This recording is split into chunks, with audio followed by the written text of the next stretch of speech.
Supervisor Thurston. Here, everyone please rise for Pledge of Allegiance. I pledge allegiance to the flag of the United States of America and to the republic for which it stands, one nation, under God, indivisible, with liberty and justice for all. Please be seated. For the agenda tonight, I'd like to add with the board's consent two information items. Joey Cavazzini is going to report, assuming the board agrees, on Earth Day and activities related to that, and then Kevin has asked to present on the 5K race and some other veterans. So sure. You have a motion to I'll make amend? a motion to add both to the agenda. Okay. Thank you, Councilman. Is motion second? All in favor? Aye. Aye. Any nays or abstentions? Seeing none, motion passed. So I'd like to have a motion to adopt the agenda as amended. I'll move it. Second. Motion second, all in favor? Aye. Any nays or abstentions? Seeing none, the motion passed.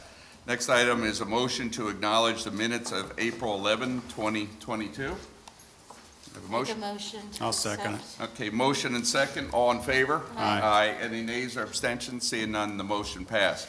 So we'll start off tonight as part of our ongoing series of public service communications that we've asked various people that impact our community to present to us.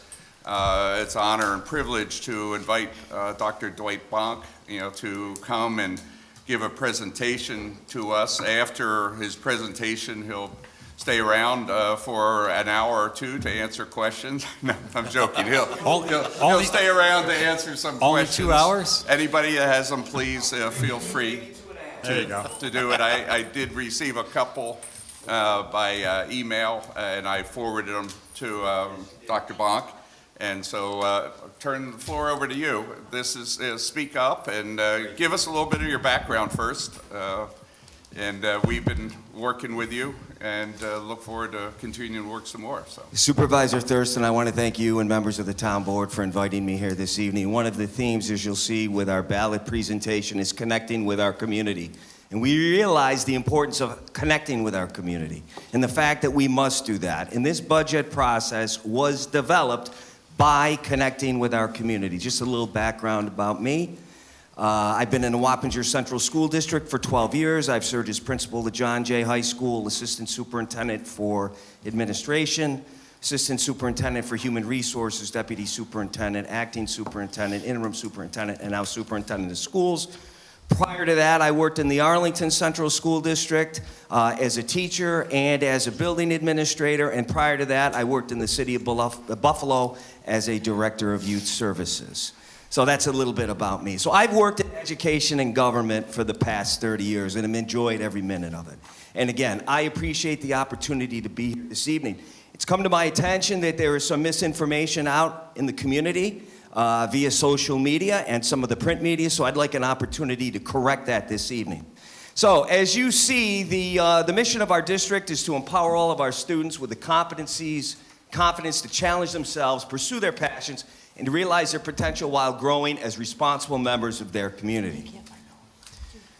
So, again, connecting with our community, and we'll talk a little bit how we did that, but there's individuals that I need to recognize that are a part of this presentation, are an integral part of our school district. Board of Education, we have some of them here this evening. President John Lumia, we have Trustee Johnson, we have Trustee Slowshower. In addition, Vice President Kelland, Trustee Cahill, Trustee Odoms, Trustee McFarland, Trustee Spencer, and Trustee Morgan. And right here up front, our financial guru, our Assistant Superintendent for Finance and Business Development, Ms. Kristen Crandall. Also members of the team, Darren Lokema, Assistant Superintendent, Compliance Information Systems, Michelle Cardwell, Assistant Superintendent, Curriculum and Instruction, Richard Zipp, Assistant Superintendent, Student Support Services, Accessible Education, Renee Harris is our Director of Human Resources, Ronald Brose, Director of Facilities and Operations, and Alberta Pedro, our District Clerk and Secretary to the Superintendent.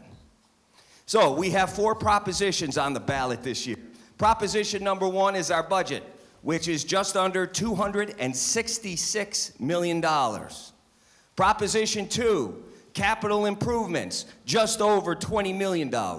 Proposition 3, bus replacement purchase, $2.2 million.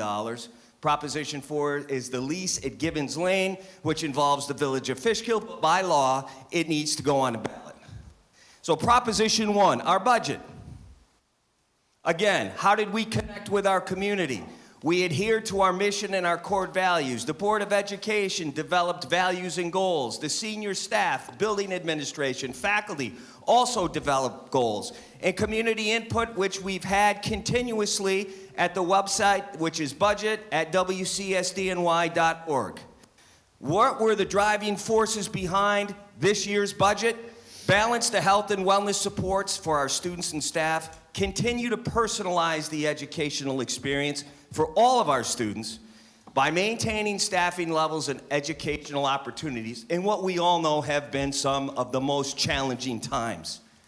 Maintaining current educational programs, how do we do that? Academic supports, academic enrichment opportunities, extracurricular opportunities for our students, and professional development for our staff. What is our goal? For the first time in the history since the tax cap inception in 2012, the budget that is being recommended to go to the voters is below the maximum amount of the tax cap. This year's tax levy increase will be 0.83%, and we'll talk a little bit about that as we move on. So, approved tax levy for 21-22, 179 million. Proposed tax levy, 181 million this year. That's a difference of $1.4 million in 1 year. Levy to levy, 0.83. Budget to budget, 3.63. What does that do for the school district? Well, with a 0.83%, it allows us to be fiscally responsible to the taxpayer and add an additional 14.4 positions in the area of health, wellness for students. This is social work and safety. This is social workers, E&L teachers, special education, counselors. We're looking to hire 3 nurses, office staff, safety and security officers. They've been at the high schools. We're proposing they go to the junior high schools, 1 at each of the junior high schools. In addition to that, school resource officer, 1 at Ketchum, 1 at Jay. Well, add 2 more. Now 1 at Ketchum, 1 at Jay, 1 at Wappingers Jr., and 1 at Van Wyck. Additional opportunities to provide opportunities for kids. How do we do that? We need staff there to make sure that the buildings are safe and clean. We're looking at adding 4 custodial positions at district buildings, as well as being able to provide overtime for activities and event coverage. Boys volleyball, girls modified lacrosse, more opportunities for our students. Marching band, not 1, but 2. 1 at Ketchum, 1 at John Jay. An additional personnel assistant to work with the increased reporting needs related to human resources. In addition to that, the primary function of this individual will be to handle all of the substitute personnel. And I think many of you know it has been a challenge to stay fully staffed during the COVID pandemic. And in some areas, it was a challenge even before the COVID pandemic. 2 days after school late runs at the middle schools for extracurriculars, additional help. We're going to move to 3. So now there will be 3 days where there will be a late bus so those students can stay after. Interscholastic sports, modified JV and varsity athletics. Migration from school to the infinite campus. This will provide improved workflow and parental notifications to families. It will make us more effective and more efficient. Oh. What did I do? Can you help me there, Joey? You are the man. Ketchum graduate. Thank you, Joey. New York State District level project, something goes wrong. We need to fix it immediately. We've got $100,000 to be able to do that. I think many of you have seen the potholes near Wappingers Junior High School have been fixed again. We will continue to maintain those. Restoration of funding for school supplies and activities, including field trips. Allocated funds for the continued implementation of UPK and increased funding for preventive maintenance of athletics fields and facilities. Many of you who have lived here for a long time know that for a number of years there were not capital projects in this school district. You know that these districts are aging, to put it nicely. I think the most recent building that was built was John Jay High School, which was 1969. Everything else was before that. Just like with a car, if you don't do preventive maintenance and your car doesn't start, you have a huge problem. It's going to cost you a lot of money and it's going to be an inconvenience. So we need to do the preventive maintenance on our athletics facilities, athletics fields and our facilities to ensure that we don't have major problems. When we have small problems, we need to identify them and we need to fix them. Here's the history. 17-18, tax cap. The percentage, the cap from New York State was 0.95. The tax levy was 0.95. 18-19, 2.92. The tax levy was 2.92. 19-20, 1.42. 1.42. You see a correlation here. 2021, 3.64, 3.64. 21-22, 2.49, 0.49. 2023, 1.38, 0.83. This Board of Education and this district administration, once again, is committed to providing the services necessary for our students to be successful and our staff to have the tools that they need to perform their jobs, as well as be fiscally responsible to our taxpayers. So, where does the money come from? 68.57 comes from the proposed tax levy. I want you to note this. 29% comes from New York State. So for those who may think, why do we take money from New York State and why do we have to follow their mandates? If we didn't do that, we would lose 30% of our funding. And where would that had to be made up? Either it would be the tax levy or we'd have to cut about $90 million out of our budget. Very difficult. Fund balance, 1.42, other revenue, 0.90. Expenses, well, we're a people business. So where do we spend our money? Salaries and benefits. You add those two up, it's about 83%. Outside of that, we have some contractual items. We have 9 collective bargaining units in our district.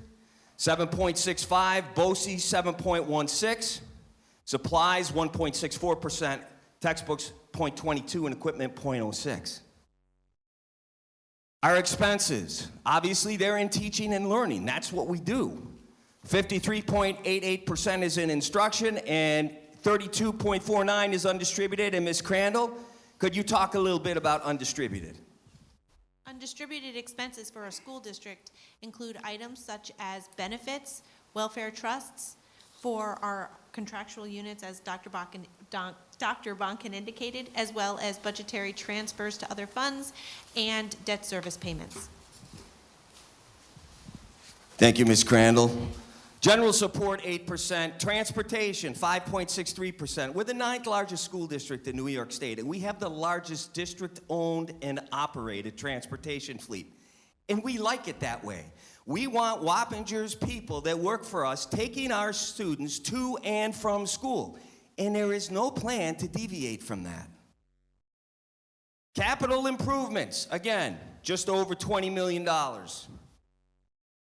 So every 5 years, by law, the district has to do a facility survey.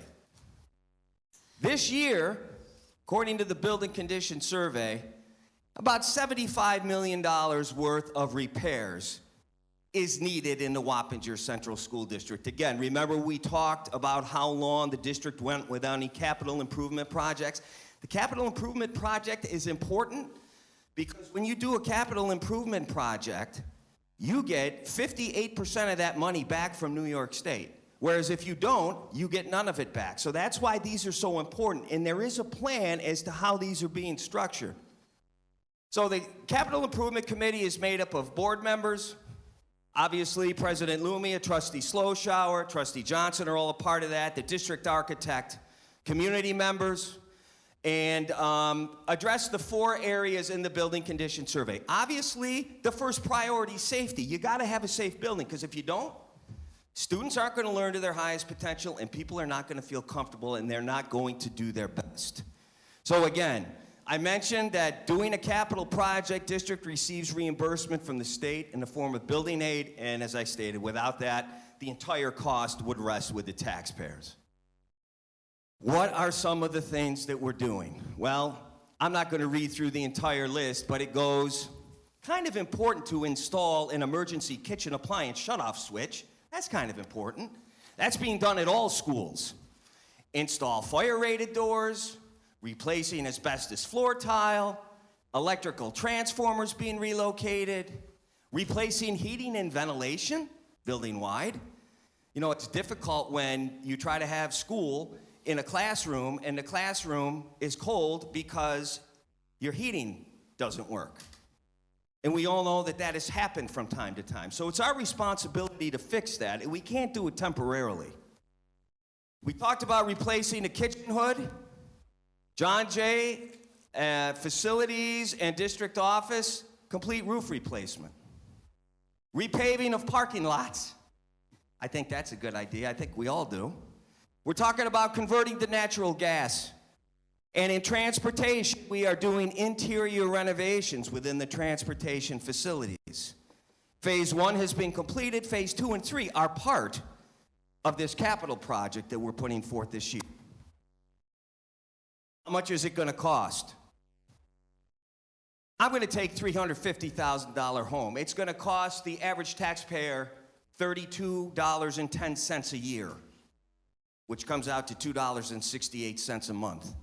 Capital project not to exceed $20 million. It'll be bonded over 15 years, and again, as I mentioned, 58.3% of that cost comes through state aid. Proposition 3, bus replacement purchase. As I said, we have the largest transportation fleet in New York State. How many buses do we have? We have 262 buses. Sometimes it's time for buses to retire. They may not like it, but it's time. Large buses, we retire them at about 123,000 miles and 11 years old. That's when it's time for those buses to be retired. So of the 260 plus, we are looking to retire 22 vehicles. What are we looking? How are we looking to replace them? Well, and you'll notice 22 and 22, it equates. 22 retire, that means we need 22 to bring in. What do we need? We need 15 of the passenger buses, the large buses. They come in about 120,000 each. We need 2 of the passenger vans, come in about 60,000 each. We need 1 wheelchair van, gasoline, 76,000. And then we need 4 passenger vans, $227,000. So we're not looking to bring in vehicles that we don't need. We need these vehicles. District uses a 5-year revolving band anticipation note to finance the purchase of school buses. Adding a bus proposition annually allows for consistency in budgeting. Bus proposition expense aidable annually, and the proposition would result in a net savings of just under $50,000 starting in 23-24. We talked about this. Plans to consider, factors to consider, well, the safety and the fleet age. Again, fiscal diligence and our enrollment. Our parking lots and our traffic patterns were not designed initially when they were designed for over 10,000 students. They just weren't. And you're seeing now quite a bit of congestion at all of our schools because we have less ridership on buses and more students either driving in or being driven in, which is creating traffic congestion throughout the district. This is not only a district issue, this is an issue in most places. Because these parking lots were not designed and are not currently designed to accommodate over 10,000 people, the district does not have a requirement to be transported. So we have 10,300 kids, regardless of where they live, they're all eligible to be transported to and from school. And it's important and it's incumbent upon us to make sure that we do it safely. Proposition 4, lease Givens Lane parking lot. So this is in the village of Fishkill. By law, it needs to be on the ballot this year because it was a 20-year lease that the district had and will hopefully continue to have with the village of Fishkill. The lease is $1 a year. The property is currently a public parking lot behind Fishkill Tire. It provides 32 parking spots. The area is congested. Village maintains and insures the lot at no cost to the district. Since this arrangement has been mutually beneficial, the district and village propose to extend the lease with the same terms for another 20 years, set to expire in 2041.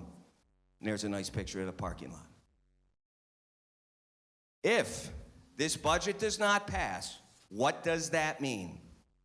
Well, the board will have three options. They can adopt a contingency budget, revote the same budget, or revote a revised budget. And the date for that budget revote would be June the 21st. Contingency budget removes all expenses that are not ordinary and contingent, such as equipment. The tax levy would still be capped, the tax levy would be capped at last year's amount of $179,699,000, which is $1.49 million less than the budget that we're proposing. Am I correct? Okay. The contingent budget amount would be $264,221,000. Budget to budget increase 3.05, and I think we said it's a 3.63 budget to budget increase. Okay. This action equates to, as I mentioned, $1.492 million. What goes? What do we lose in a contingency budget? Well, we lose 9 positions in health and wellness for students and staff. Social workers, E&L teachers, special education, counselors, nurses, office staff, safety and security officers at Wappingers Junior High School and Van Wyck Junior High School. Those would not be in the budget. The school resource officer for Wappingers Junior High School and Van Wyck Junior High School, that would not be in the budget. 2 of the 4 custodial positions would not be in the budget, which means, again, that creates issues for us being able to keep buildings covered and making sure that they're safe with a custodian on duty. In the event there's an electrical issue, we have to have a custodian there, and rightfully so. That means we can't have the activities. Boys volleyball, girls modified lacrosse teams, they wouldn't be in the budget. The marching band at Ketchum and John Jay would not be in the budget. The additional day of late runs at the middle schools go from 2 to 3 days. It would go back to 2 days. Additional interscholastic sports transportation for modified junior varsity and varsity athletic teams, we wouldn't have it. As a matter of fact, this year, we have had some of our teams late for events because based upon the section that we're in, we have to travel to the New York City area, and it's a challenge to get down there by the time that these games start. The reason why we can't get them there earlier is because we need those buses to make sure we can get the kids home. So there's our quandary. We would not move to an improved system of parental notifications. We would stay with School Tool, which I think the district has had for at least 12 years. It's time to move on. New York State District level building project at $100,000 that's there in the event that we have an issue and we need to respond like we did with potholes. We won't have the money there to be able to utilize that. We'll have to wait for the next budget year. Partial reduction of funding for school level supplies, activities including field trips. Partial reduction in funding for supplies. And again, we talked about that scheduled preventative maintenance for our facilities and athletic field. We wouldn't be able to perform that admirably either. So that is the 4 propositions, the budget, the other 3 propositions. We have a public hearing on the budget Monday, May the 9th, 5:30, Roy C. Ketchum High School Library. Again, here's the email. Questions, concerns, feedback. We want to hear it. Again, we want to connect with you. This is our district. budget@wcsdny.org. Our district website is wappingerschools.org. We have information on this year's budget as well as prior budgets that go back 5 years, at least 5 years.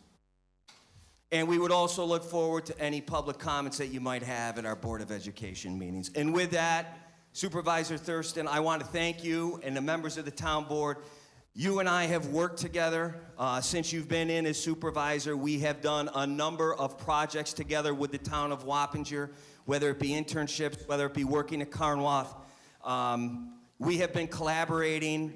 We believe that if we work together, we all do the same things. If we leverage our resources, we all have the same goal in mind, and that is providing the best opportunities and quality of life for our residents and for our students. And with that, I thank you for your time, and we'll be more than happy to answer any questions you might have. Okay. Thank you, Dr. Bond. We'll open up to questions at this point in time. Wow. So I've been waiting for this for about 15 years, I'll be honest with you. I've been sitting here the longest and have not seen anything like this before. To have the superintendent of schools here, along with the assistant superintendent for finance, the president of the school board, and a number of trustees here really speaks volumes, Dr. Bonk. This is leadership, and what you're doing by, as you call it, the road show, going town to town and getting out in front of the public and really presenting the priorities in a way that you did speaks volumes. This is what we need. Obviously, school health and safety is paramount, especially as we climb out of this pandemic for the last 2 years. I have worked with Dr. Bonk personally with the distribution of COVID test kits and PPE in my role as Director of Emergency Management for Dutchess County. Wappinger Central School District has basically been one of the most proactive school districts when it comes to protecting students and staff in the whole county. I mean, to have the superintendent show up at my office in his personal vehicle to pick up tens of thousands of COVID test kits, which we couldn't fit in his vehicle. I should have brought the truck. The truck and trailer came the next day to get the next 5,000. But the point is, that's leadership, really. And to be out in front like that during an unprecedented time, really, I'm proud to live in the Wappinger Central School District and proud to be associated with my colleagues from the school district that are here today. On another front, prior to COVID, you may or may not be aware that the Dutchess County School Safety Advisory Council is very active in Dutchess County. Joe Corrigan attended those meetings consistently, and not only Joe Corrigan, but principals and staff members of the Wappinger Central School District helped write the FEMA class for preparation within the school environment for emergencies. And I have hosted trainings at the county level that Wappinger Central School District has participated in proactively, and also been at the annual conference, which occurred here in Dutchess County for school safety at BOCES, and sat alongside representatives of the Wappinger Central School District. So when you talk about a priority being the health and safety of the students, staff, and faculty, those aren't just words. This school district really takes those responsibilities seriously, and I greatly appreciate everything that you do for the safety and well-being, and with the school resource officers that you have included within this budget, and the safety personnel that you're increasing at not only the high schools but also at the middle schools. That's very important, obviously. You know, we live in unprecedented times. As I said at the last town board meeting, anxieties are still high, right? There's a lot of uncertainty out there for a number of reasons, whether it be the pandemic or whether it be assessments or whether it be the school budget, right?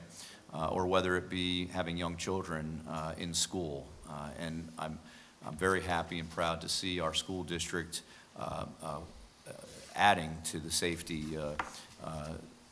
landscape within the schools by having actual SROs in these schools because they are professionals. And I firmly believe having a consistent presence of SROs in the same school, where, full disclosure, my sister is a teacher at Ketchum, and she's been there for many years, and the teachers get to know the SRO, the students get to know the SRO, and they really become part of the fabric of the community, and it helps build trust, and it helps relieve some of that anxiety for not only the parents but the students, and of course that leads to a better school atmosphere. So as you lay out your priorities within this budget, I greatly appreciate your emphasis on safety and health.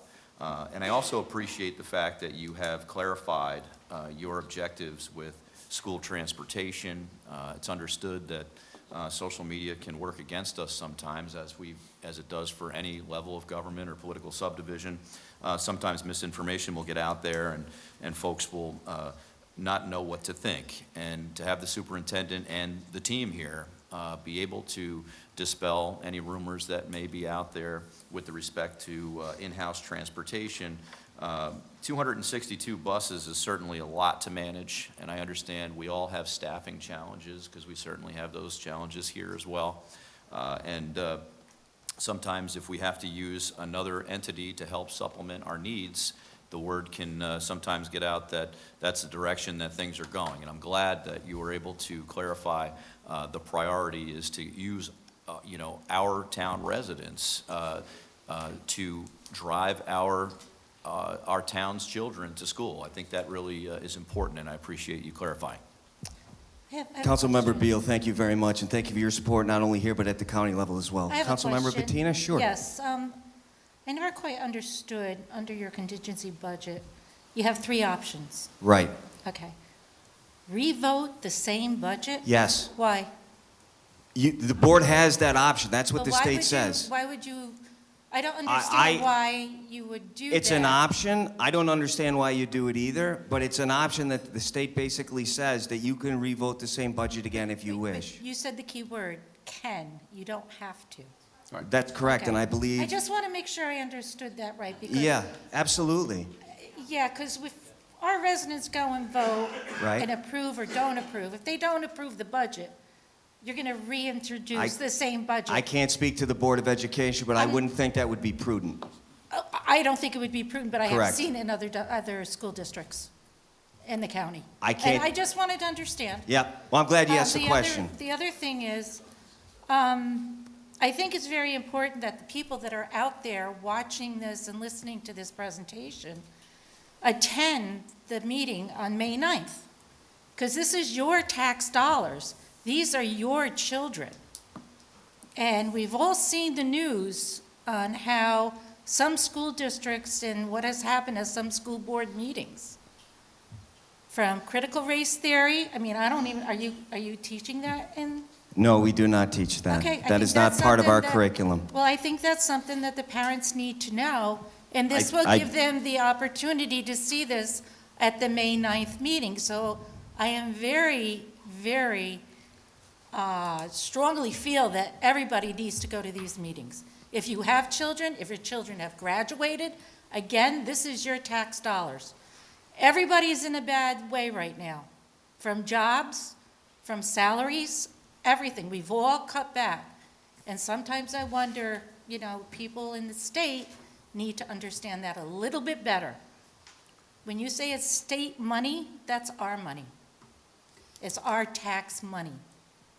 And it has to be spent wisely. Correct. And It's that's under what I the, wanna- it's under the direction of the state, however, which means if they don't give it to us, regardless of whose money it is, we don't have access to it, which means either we have to cut program or we have to find the money somewhere else. And That's a law. unfortunately, I understand that, but as we all know, in the public and in the private sector, we all have been cutting to make ends meet. You have so much money in your budget, I have so much money in my checkbook. That's what I live my life on. And I think we have shown a good faith effort, as I mentioned, for the first time in 10 years, not going all the way up to the maximum amount by the tax cap, that That's we've good. come in under it. That's good. So I think that hopefully shows that we understand that concern and we are trying to address it with the current district administration and the Board of Education. I think that's wise, because Right. it would be We do too. also beneficial if we would come under. That would be novel, especially in this day and age. That's all. I appreciate everybody coming here. This is a hard time for everybody, We are under the, especially our seniors. we are under the tax cap. That's Just to good. clarify. Let's continue that. Right. I would hope that we could as well. I hope we do too. Thank you. Because I'd like to see our kids excel in math, science, and engineering to prepare them for the future. I'm sorry, I do. I mean, there's going to be only so I many agree people wholeheartedly. playing in sports, but I think the basics Well, one are of the very things, if important. I may add, Go There are ahead. certain things that we are mandated to provide by I New York understand State. that. I understand. The items that are on the contingency budget that are being removed are not mandated. We're very limited as to what we can put on a contingency budget. So I understand exactly what you're saying, Good. but in many respects, we're mandated to do certain things that not necessarily municipalities are. So I just would like to make that point as well. And I just want to be clear that a lot of the seniors that live in our communities, a lot of new people that are coming into this, it's very difficult times for everybody. I And I agree. appreciate it, and thank you, and I think when you take that into consideration when we do a budget. So thank you. I think we did. Thank you very much. I hope so. Thank you. Councilman? Yeah, so first of all, thank you to our school superintendent for coming out today, and Mr. Lumia, who I know personally, our finance director, I can relate to you because I am in the finance world, and of course, the trustees in the audience today. This is one of those wonderful workshops that our supervisors set up. I think it's really good where we've had Central Hudson out here, the last meeting, having you come in here. And what it does is it makes it very clear as to what your objective is, what you're trying to accomplish. Most of your costs here are about 85 to 90% fixed cost. So you're kind of stuck on things that you can and can't do because you're mandated by the state. So we certainly understand, and I think you made it very, very clear. It's about a $1 million difference between the contingency budget and the base budget. And just looking at some of the positions that I think you need, you'd lose the 9 positions, you lose some of the sports, and it always seems to be, by the way, I'm a Ketchum graduate too. But it seems like it always hits the sports and everything's first, and I get it, that's discretionary, et cetera, and that's the thing you're gonna hit. But I think you guys did a really outstanding job here this year, 0.83% going below the tax cap. Something that's unheard of, but I do have a couple of questions for you. Sure. I would have expected that back in 2020, 2021, that you would have had a significant savings because you didn't have the fuel for the buses, things like that. I'm not sure about the meals, breakfasts, things like that that you normally give to the students, but I would have expected a little bit bigger of a savings than what we're seeing. So I understand that you have a savings this year, very, very appreciated. Again, as the councilwoman said, seniors on a fixed income. Absolutely. We want to try to do as much as we can, but I was surprised I didn't see more of a savings. As an example, last year, our assessments went up from a town perspective 7%. We took it down about 6 and change. You got the same 7% We'll- increase, we'll but you didn't respo- take it down, the same 6 or 7%. We'll respond to Yeah, we did. that. Okay. We'll respond. So during the 2020 and 2021 school year, that budget was created during the pandemic. So as we're going through the pandemic, the belief system was still to go to the max because we did not know max cap, because we didn't know what the next year was going to hold. So those expenses that we may have been reduced, we didn't lay off a single employee. We paid every single person so that we wouldn't have the staff when we opened school in September of 2020, right? I have that right. So what we tried to do was maintain that level. We did have increased expenses, significantly increased expenses from feeding the students. Can you talk a little bit about that? Sure. So it was New York State, when the pandemic occurred March 19th, the waiver was put in place or the mandate was put in place that the school district was required to provide meals, breakfast and lunch to all students. Did not matter what your socioeconomic status was, we are to provide meals. In the And that's something that you did prior to that, 2019, same deal. So 2019, 2021 were exactly the same, or no? No, in 2019-20, we had the free and reduced meal program. So that's, again, done through socioeconomic status. So one of the reasons why you're not seeing the savings is because you had to increase the number of meals that you're paying out Correct. based on what the state said. Correct. And that's another reason why, because we would have expected, again, your fuel costs should have been nothing. Well, See, they pretty would much have been nothing. nothing, except that we did have limited summer program that did run. So there are expenses there, and all of our salaries did remain as well. Our buildings, we still had to turn the heat on, even though people weren't necessarily in them. You can keep it at a lower level. Yeah, we but you still- didn't have 262 buses out there Right. running. So Okay, you should have For a seen, period of 3 months, because it really was only from March until, A lot of times the buses aren't even full. and that's not, And we that's have their 100. challenge today. So as we said, I don't 100%. wanna- Did you answer No, no, go ahead, Okay. go ahead and answer. So as we said, 100% of our students are able to ride transportation. Some ride some days, they don't ride other days, which is why sometimes you see buses full, sometimes you don't see them full. We have to provide a seat for every student because that's what we say we're going to do. If we don't, and we try to load buses, and we have too many people going on a bus, we can't take those students to and from school. So we have to plan as though that every student is going to ride the bus based upon our policy that buses will be available to each and every student in this district. And if we don't have a place on the bus for that student, that's on us.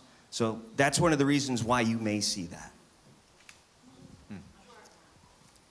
But they're still able to drive to school. The kids Go are. ahead. That's Yeah, correct. Well, and individ- parents make that decision. So, So you have parking for the kids that are driving to school right?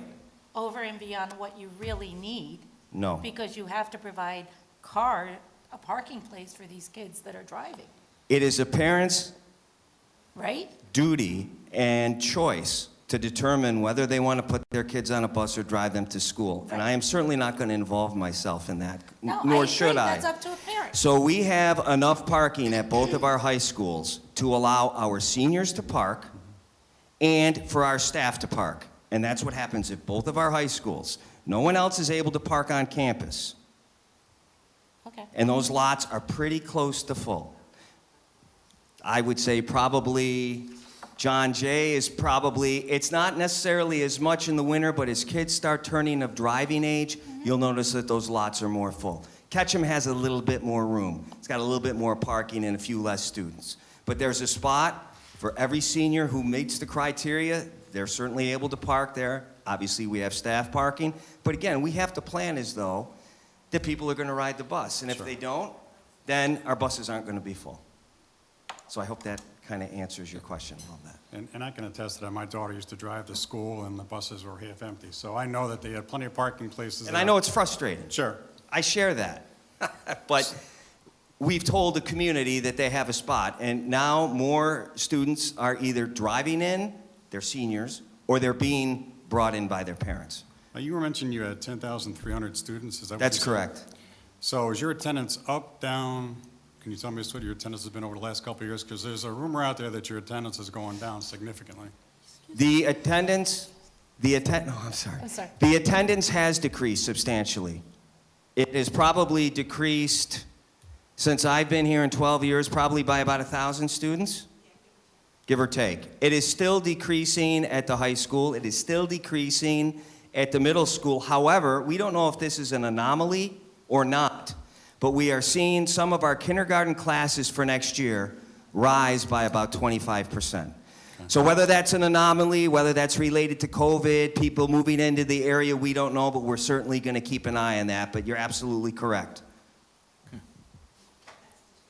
And then, that's That's all of New Dutchess York County. That's not State. New York State, right? That's, well, we are seeing declining enrollment in Dutchess County, yes, that's correct. That is not a foreign concept. Okay.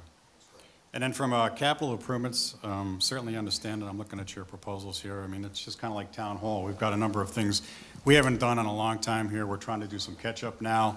So I certainly understand, as much as I don't want to spend $20 million, but I like the fact that we're getting reimbursed 57% of that money, which I think is a phenomenal thing we should take advantage of. It's kind of like, the bond, not the bonds, but the grants and things we get Grants. that we get money back on. So, again, I want to thank you for your time. I think My you made it pleasure. very, very clear.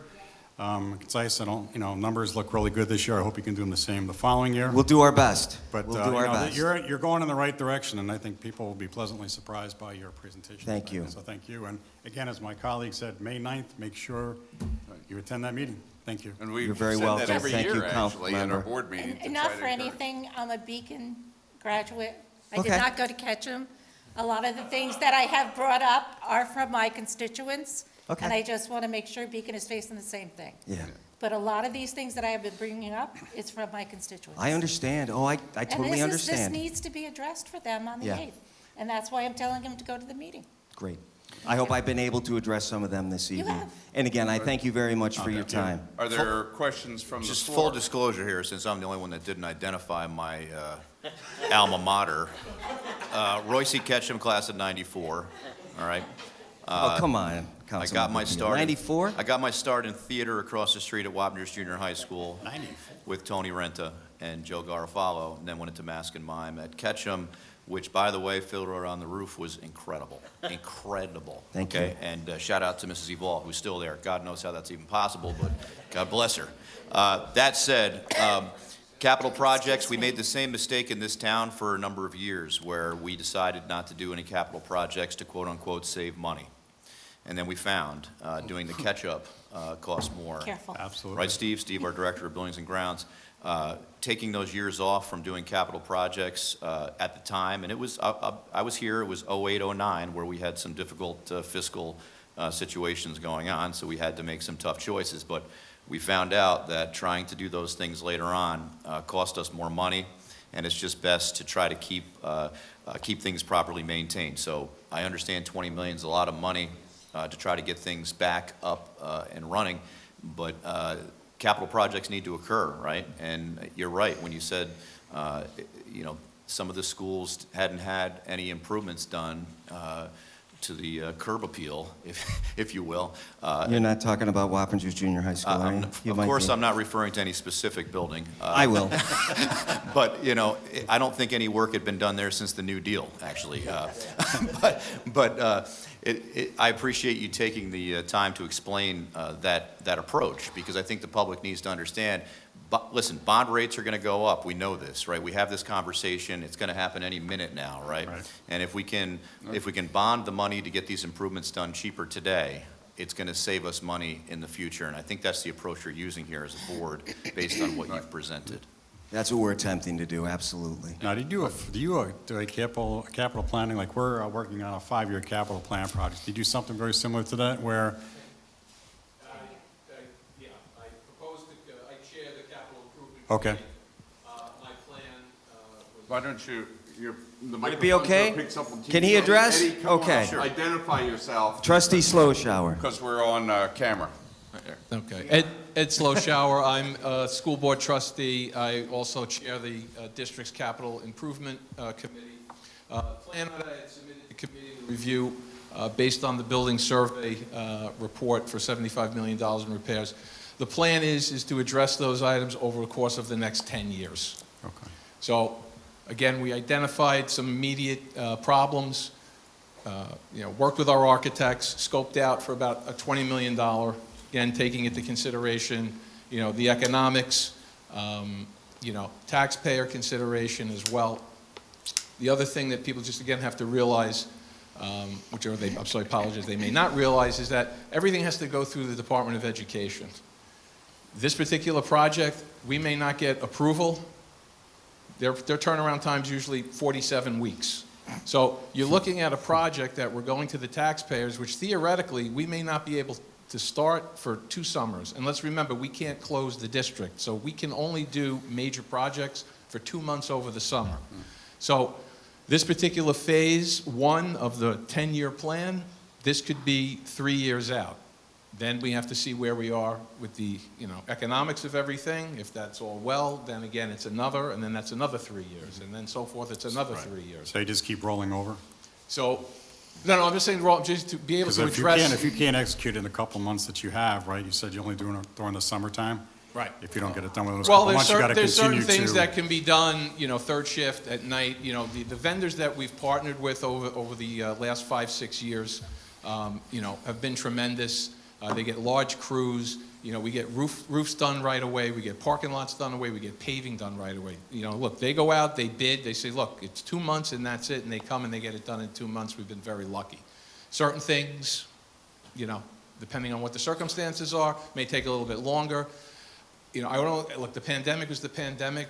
I would say the only positive thing from a district standpoint out of the pandemic was the fact that the buildings weren't open and operated. And from our last project phase, we were able to complete everything in Sure. almost, in less than a year's time, which would have probably taken close to 2 years to get done. So that was kind of the only saving grace maybe from the pandemic, is that the buildings were closed, but crews could come and work. So that did help kind of expedite a lot of things right now. But again, we have to plan and move forward. So Okay. that's really, you know, what was brought to the committee. Some things were tweaked around, brought to the full board, approved, support from administration.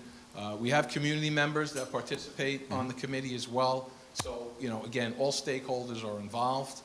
And we just thought, it's based on, you know, the economics of right now, where the market is, the things that have to be done, you know, we felt that, you know, this made sense. You know, there are other school districts that went out, $75, $100 million projects, you know, for this particular year. Obviously, that was not something we wanted to do.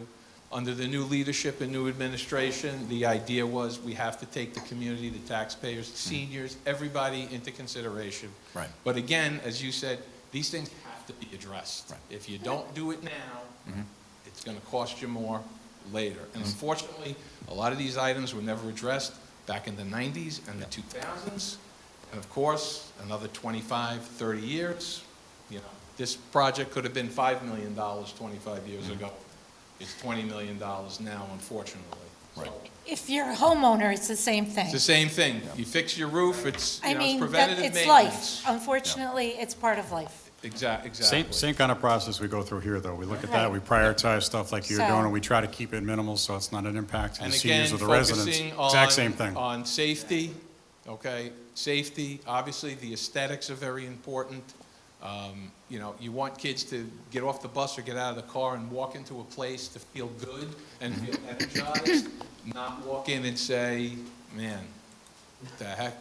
Yeah. feel supported Right. they're cared for. You know, Exactly. that's, that. You know, you want to be in a building with, you know, same thing with facilities, with, you know, upgrading sports, right? Fiddler on the Roof. Yeah. So one of our last projects that we got approved through committee was we're upgrading to Broadway lighting and Yep. sound I because we walked have. I walked backstage, I used to do lighting and sound there, Okay. and was very impressed with the technology Yeah, that's in there. That's all Broadway stuff that was Yeah. brought into both high schools. Our performers, both drama clubs, are fantastic and are amazing, yet why don't they have the tools, the resources to put on a great show? If this is a career that they might, you know, want to Yep, do. I think your moving priorities, based on this presentation, you're approaching this in an affordable way, which relieves some tension for the taxpayers. Again, you know, the lion's share of the tax bill is the school district, right? So the fact that you folks, you know, not just one person came out tonight, not just the superintendent, but the team came out with board members, I think is very important for the residents to see this. This will be not only on our government channel, but it's going to be on our website. We'll make sure that folks can watch this YouTube, on demand. everything. But just as importantly, your public hearing will be another avenue for folks to ask questions. And I'm just going to say one thing, and then I'm done. For the school board members that volunteer hundreds of hours, thousands of hours, onto a volunteer entity that has gotten a pretty bad rap across this country over the past 2 years for what I will say, and I've been on the COVID side with PPE for the entire time in this county, and I understand what regulations come down from the different levels. We've dealt with the best practices here from the CDC, whether we agree with them or not, okay? You folks have had to show leadership, and some folks may not agree with the position that certain school boards have had to take, not realizing that those mandates are coming from above the school board, and they're coming from the state, they're coming from the federal level. And I just want to say to the school board members, including yourself and the folks that are here, and even those that are not here, from my perspective, I greatly appreciate your time, your energy, and your dedication to the not only the school district, but to the children of this school district. To be out there and to have folks be emotional, and I understand people are passionate in their own way sometimes. It's difficult to sit on a dais like this and have people speak in certain ways. And sometimes we just have to, swallow our pride sometimes and just hear them out. So I just want to say thank you to the school board members for volunteering so many hours and sticking through and doing what's best for our children in this school district. And also a shout out to the folks that want to be on the school board. It takes a lot to get involved, and sometimes you're not successful the first time or the second time, and there's individuals that really want to be involved with the school board, and it's an unpaid position. These are volunteer positions, and the last 2 years have been tough on school boards. So I say thank you for your dedication. Thank you, Councilman. We have any questions from the public that's participating tonight? Yes, come on up, identify yourself, Tom. Hi, Tom Mosh, Wappinger Falls. I have two things. I'll try to narrow the scope at a time. Number one, RCK has one of the best wrestling teams in this section. My son went to states because of parent involvement. When I see the budget up there that says you're going to cut this, this, and this from sports, don't forget, parents like us who supported the wrestling team from junior high school up to high school. My son went to Evans. I supported Mrs. Hernandez when she was there, the school district, the junior high school, and there. So you have to remember, school parents participate in these programs, and the kids do fundraisers for a lot of their stuff there. So to say that you need this equipment is you have to include the parents who put money into that. That's the one thing. Number two, when I first went into the wrestling program at RCK, myself and John Lumia walked into the locker rooms, and I had people say, that's the first time I've seen John in here. And the locker rooms are still a mess. The locks are broken. The facilities in there need to be updated and repaired.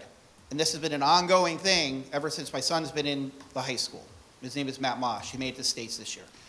And the second thing is transportation. I'm aware. As a matter of fact, I actually tweeted out the article in the Journal in regards to Thank you. Second thing, transportation. Now, with the buses that you want to order, you ordered buses last time around. The diesel buses are not efficient for this type of situation. There are dynamics in those engines because of the manufacturer problems that gave to the districts to try to figure out because of the excessive idling, not warming up enough to get through the district. The Ford, I'm not advocating it, but I'm saying the gas motor 7.3s are the new generation. The technology's there. The other thing that considering too is talking to district mechanics that, correct me if I'm wrong, some buses have high mileage areas, some buses have low mileage areas. You need to take those high mileage buses, rotate them into the low mileage areas, and the low mileage areas and bring to that. And the bus drivers are good, but however, the bus drivers have to remember, these are taxpayers' buses. They're not theirs. So I don't want to hear that, that's my bus, that's my bus. No, it's not your bus. You're an employee. Take the bus that you get, do your job, get the kids safely in there. So again, the buses that go out to the eastern part of the district, up to Nob Hill and town of Poughkeepsie, Camelot area, all the high ones. Switch them into the village, because the village are the low mileage. Then you'll get the even mileage on there. Thank you. You're very welcome, Tommy. I appreciate that, and again, congratulations to your son. Ms. Crandall, I do believe, could you address that, please, if you would? Thank you. So one of the comments you made is that bus drivers say that they're their buses. That is something that we've heard more and more, and that was addressed this school year. With regard to the purchase of school vehicles, we have, just like the capital plan has, we have a replacement plan for school buses. Because when they get a higher age, higher mileage, they start to require more maintenance and it costs more money. So we do take that into account. So those vehicles, the 22 that are being replaced, are the ones, when we look at our cost-benefit analysis, we run to see how much expense has been put into these vehicles and go from there. With regard to how buses are purchased, we have to do that through a New York State bid process. So we use the proposed contracts as approved by New York State. That's how we have to operate under general municipal law. And with regard to rotating how the buses and where the buses go. So we have buses on the north side of the district that are even numbered, and we have buses on the south side of the district that are odd numbered. And there's a reason for that. So as they call in on radios, we know where these vehicles are.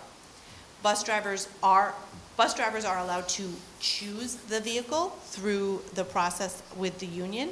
So they do choose their vehicle. However, we do rotate those vehicles out as well, so that there's mileage concerns, and we've even asked questions of the mechanics. If the same person drives a bus for every year, is that beneficial to a bus?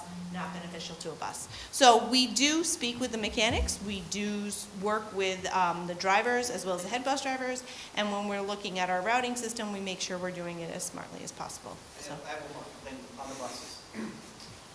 Now, I've owned my own business for 32 years, and as we all know, I follow the commercial world. Supply and demand, supply chain. You cannot order anything brand new and expect not to see it to 6 to 9 months. Even the buses chassis are built, the yellow is there. The motor parts, some of the stuff you can't get.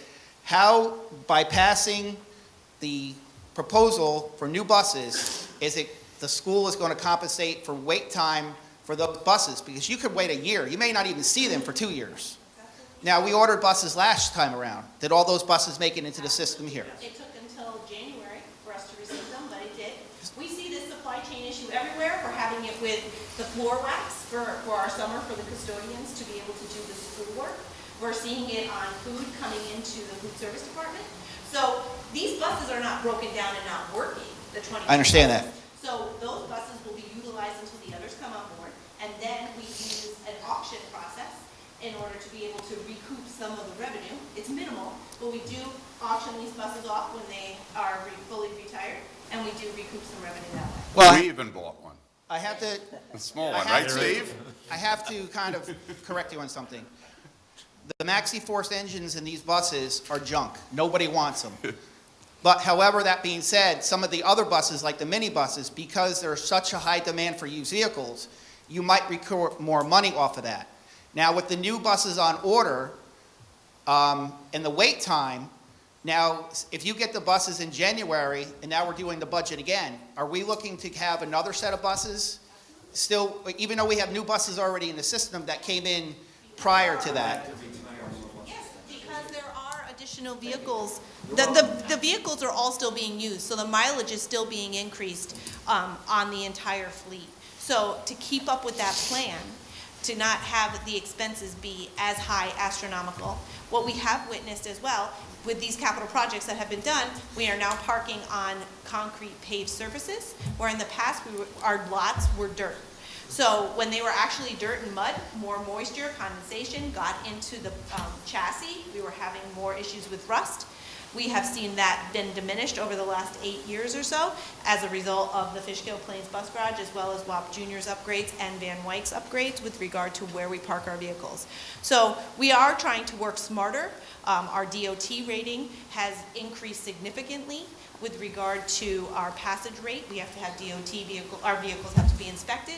We've seen that through the course of the last year and a half. So it's a concerted effort. We do the best we can with what we have, and while we understand that we will have these supply chain issues, we address that as we can. I have a quick question. Was it ever looked at to vend this service out? The buses? Not to my, The not, buses? I mean, has anybody? not to my knowledge. From a money point of view, savings? No, to we, vend out, the We are buses? all district employees, so that is. I'm sorry? We have all in-district employees, so Okay. we have not looked to contract out 100% of our services. No, We the have buses, our- I'm thinking. yeah, Has no, that we been have looked not at? looked at that, and I think we're all in agreement that that's not a direction we want to look at. It's too important to have our own people serve within our vehicles.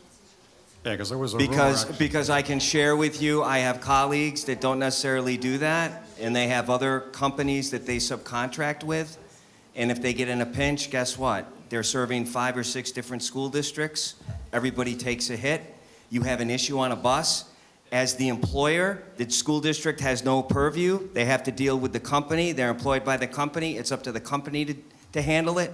The school district has no purview in handling any of No, that. I understand that. From a Yes. business perspective, there have been areas that have been in-house, and companies have gone out-house to vend. They vended it out because Yes. there was a cost savings. I'm just asking if that was looked at in the Wappinger School District. That's all, just asking. No, I can tell you that in the year and a half that I've been superintendent, it has not been considered. Has it been looked at prior? I don't know. 12 years that I've been here, we have, oops, sorry, in the 12 years that I've been here, there has been discussion, but again, it has never been pursued. Okay. Because as soon as you do that, you have hysteria, and we are not looking to just upset asking- 250. Oh, I understand. Because parents have asked that also. Yeah, so Absolutely. there was actually a Absolutely. rumor recently that Right, they want to Yeah. know that why was it's out there well that you aware were of going to that. Yeah, they, sublet it out. But I guess Where's the Just camera? telling you. No, I appreciate it. Where's the camera? It's going to come up. That is untrue. That is a rumor. We are not looking to outsource our transportation. We love it in-house, and we want to see it continue. I don't know what else I can say. thank you for clarifying this that. You're may- quite welcome. This will probably come up at your May 8th meeting, so. Well, hopefully people are watching this May 9th, evening. May 9th. It's May 9th. unfortunate. Sorry, May 9th. It's unfortunate that that information is out there, but I can tell you that did not come from the district. So, Thank you. Is there any, one more quick question? last one. Last one. Myself and Mr. Beal are both firefighters for many years, and we've seen the hazards of EV vehicles and the fires. Has there been any talk about putting EV vehicles in the district and making the fire department aware of these vehicles? first of all, let me thank you for your service and thank you for your service. Ms. Crandall, could you answer that question? Absolutely. We've actually been asked by members of our own Board of Education about what our status is on these electric vehicles. I'm sorry. We have no plans at this time. New York State is pushing. There are rebates available to districts to purchase vehicles as well as municipalities. However, we, at this point in time, do not have the infrastructure in order to be able to meet that. And certainly, if we were to ever get to that point, that would be a conversation for all parties involved, including fire departments as well as local municipalities, because it's a complete overhaul to our system. Parking those vehicles as you see them at Wappingers Junior High, for example, we have no idea how we would even run the length of that entire lot, because they would all have to plug in. Which have we some- dealt with here Yes, at sir. this board. So that's a concern that No, we have. I'll We're not finish. saying it's not gonna happen, but it's not happening this year, and next year, we're still doing a lot of homework. We have a lot to do on that. Thanks. Thank you for your comments and thank you for Any your other questions. questions from the floor? We are not looking to outsource our transportation department. We have it in-house, and that's where we would like to keep it. Before I close, I want to make one other comment. Thank you for making me aware of that. Is that, Dr. Bonk and his team have been really a breath of fresh air to work with. And there's oftentimes confusion of what is the responsibility of the town and the town board and our staff and, the school, district itself. We field, all of us, many different questions. And I want to say that almost on a daily basis sometimes, I'm in communication with Dr. Bonk and his team, and they've been very responsive, not always able, as we find ourselves, to solve all issues or problems, but whether or not it's dealing with some incidents within the school itself, traffic control at Myers Corners, and a whole range of things. I think, you and your team should be commended for the responsiveness, right? And for the most part, the ability to get something done when we work, together. And in that regard, too, we talk about other things. Dr. Bonk has a regular meeting with a number of all the supervisors and mayors from the school district, although not all of them attend, and I wish they would all attend.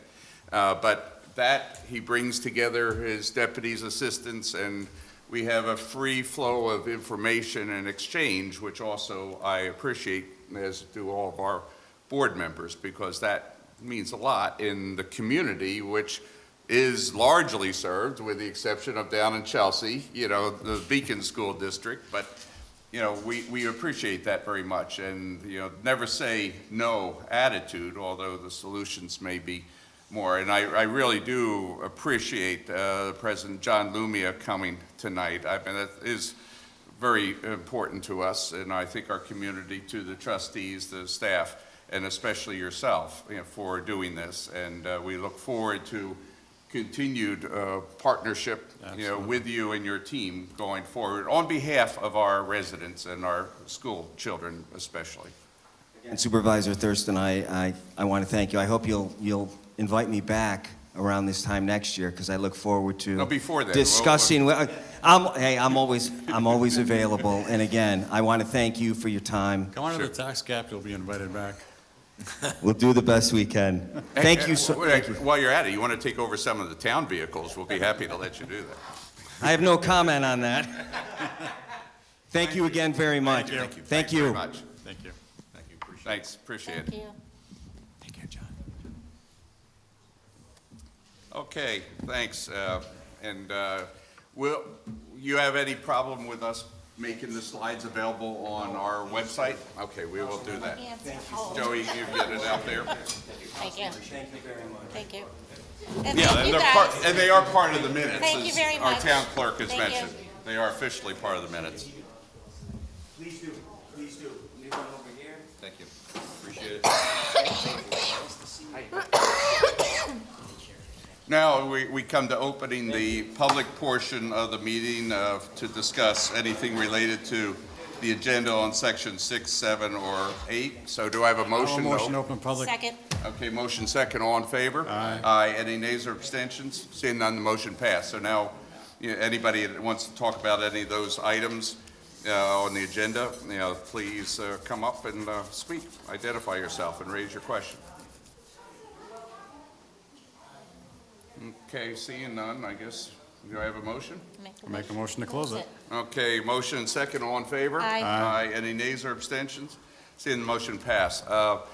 Since I added a couple things on the agenda, Kevin, why don't you come up? I know you have a early bedtime, so. I'm just joking. No, you're Kevin and I get along real well. So do I, but that never, stopped. No, I know that. You look Thanks, Kevin. marvelous, Kevin. Yeah. I wanted to report about the 5K that we had a couple of weeks ago. Yep. It was fantastic. Everybody had a good time. All of our vendors showed up. We had a lot of support from Outback, a lot of support from Hannaford, a lot of sponsorships. I believe Maria is sending out or has sent out thank yous to the more monetary sponsors, and I plan on doing the same for the middle range myself, so that they feel as though they're really, really appreciated.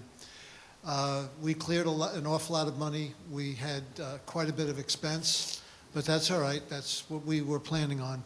I had a couple of requests to do this again in the fall. Oh. That's something that we're going to have to revisit, only because of the amount of preparation required.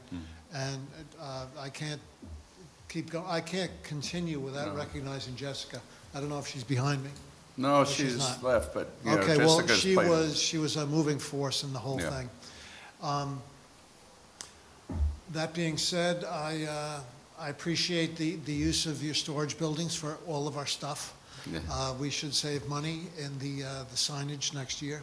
One of the things that I'm planning on doing with some of the proceeds is there are women's groups at Castle Point, and I'm making it a mission of my own to help out the women's groups there. I think they get overly passed over rather, but that's something that they reiterate every quarter. They have their meetings. For Memorial Day, I would like to utilize the office of the town historian.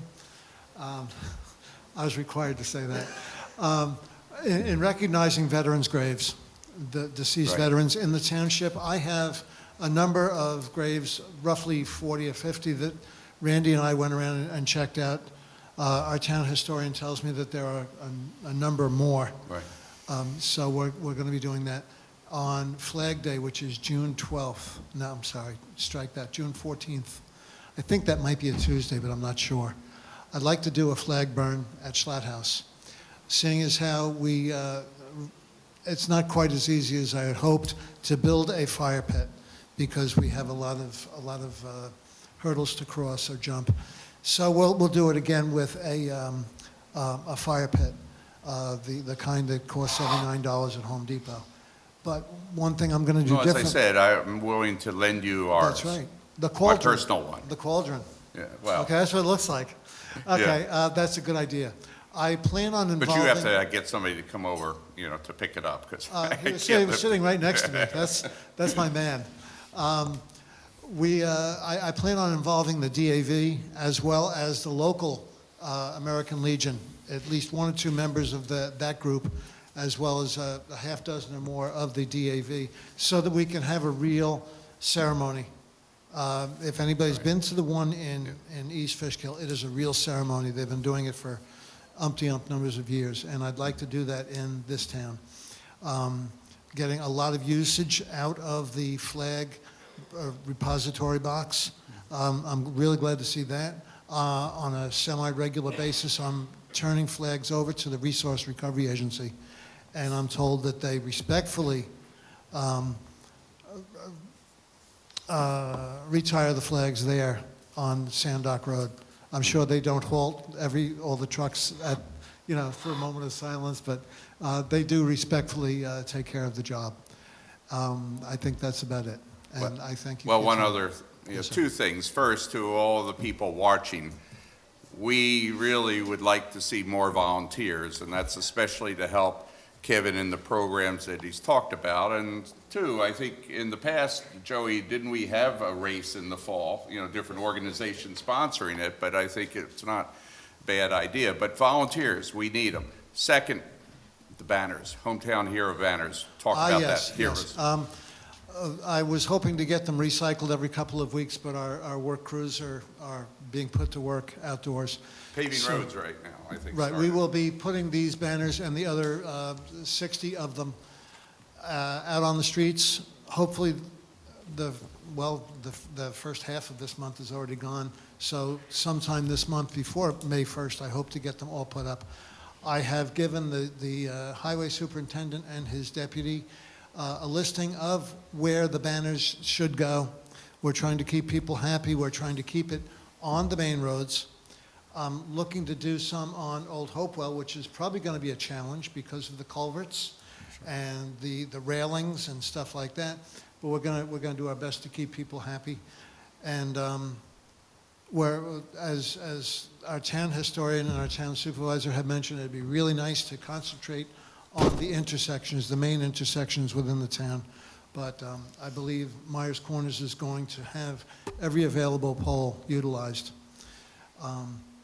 Anything else? What about 9D? Pardon me? 9D? Oh, of course, we have one, I believe Bernie Rowe or Pietro Okay. Polo is going down Well, in people Chelsea. have asked me, so Right. I Yeah. didn't want to say yeah. It's a matter of And- wherever people want to go. No, I just, Yeah. just so they know that it is possible to have them on 9D also. Oh, definitely. town. Definitely. Okay. Yeah, we have them going up to Houstonville or up to the intersection there, and I hope to get them going down the, Yeah, all the down way down south. to Chelsea. Right. So we're, Okay, good. I'm getting probably 1 or 2 applications for banners a week. One thing that everybody needs to think about is that there are 2 sides to a banner, and they don't have to be the same photo. They can be a serving photo back in the day and a current photo, or as Joe did, which I never even thought of, having Joe's father on one side and his uncle or grandfather, uncle, yeah, on the other side. yeah. That would be That's nice. fantastic. Yeah, no, it's nice. Because it's the same $200. Right. So having even a family photo, Right. Right. husband and wife, as we did for one family, it's fantastic. Yeah. Anything I think else? whatever you do is great, No, Right. I think, honestly. Okay. I think that's excellent right now, and I think Jessica will be working with you and us on Memorial Day, program, Oh, yeah. which is coming Definitely. up sooner than almost Definitely. here. Soon. 1 month. Right. Yeah, it's a blink, right? Thanks again for also the Vietnam Veterans Program that also Jessica That did was a a great big hit. amount of help. You put it together, and your advisory group is very important to us. So thank them for us. And we also, you had for the 5K race, a volunteers dinner, which was nice of you to do for the volunteers. So thank you, We Kevin. probably didn't get the word out quite as well as we would have Yeah. or should have, but we are planning on doing it again for Good. those that we missed. Yeah, good. And including the people who really want to volunteer, but we never get a hold of, for one reason or another. Unfortunately, there's only 24 hours in a day, it seems. Yeah, And they're all full. we're all working within those restraints, yeah. So great. But I will. Yeah, volunteers are very important. We are seriously looking for volunteers to do all sorts of things. I need help with the banners because it's a specific way of ordering them.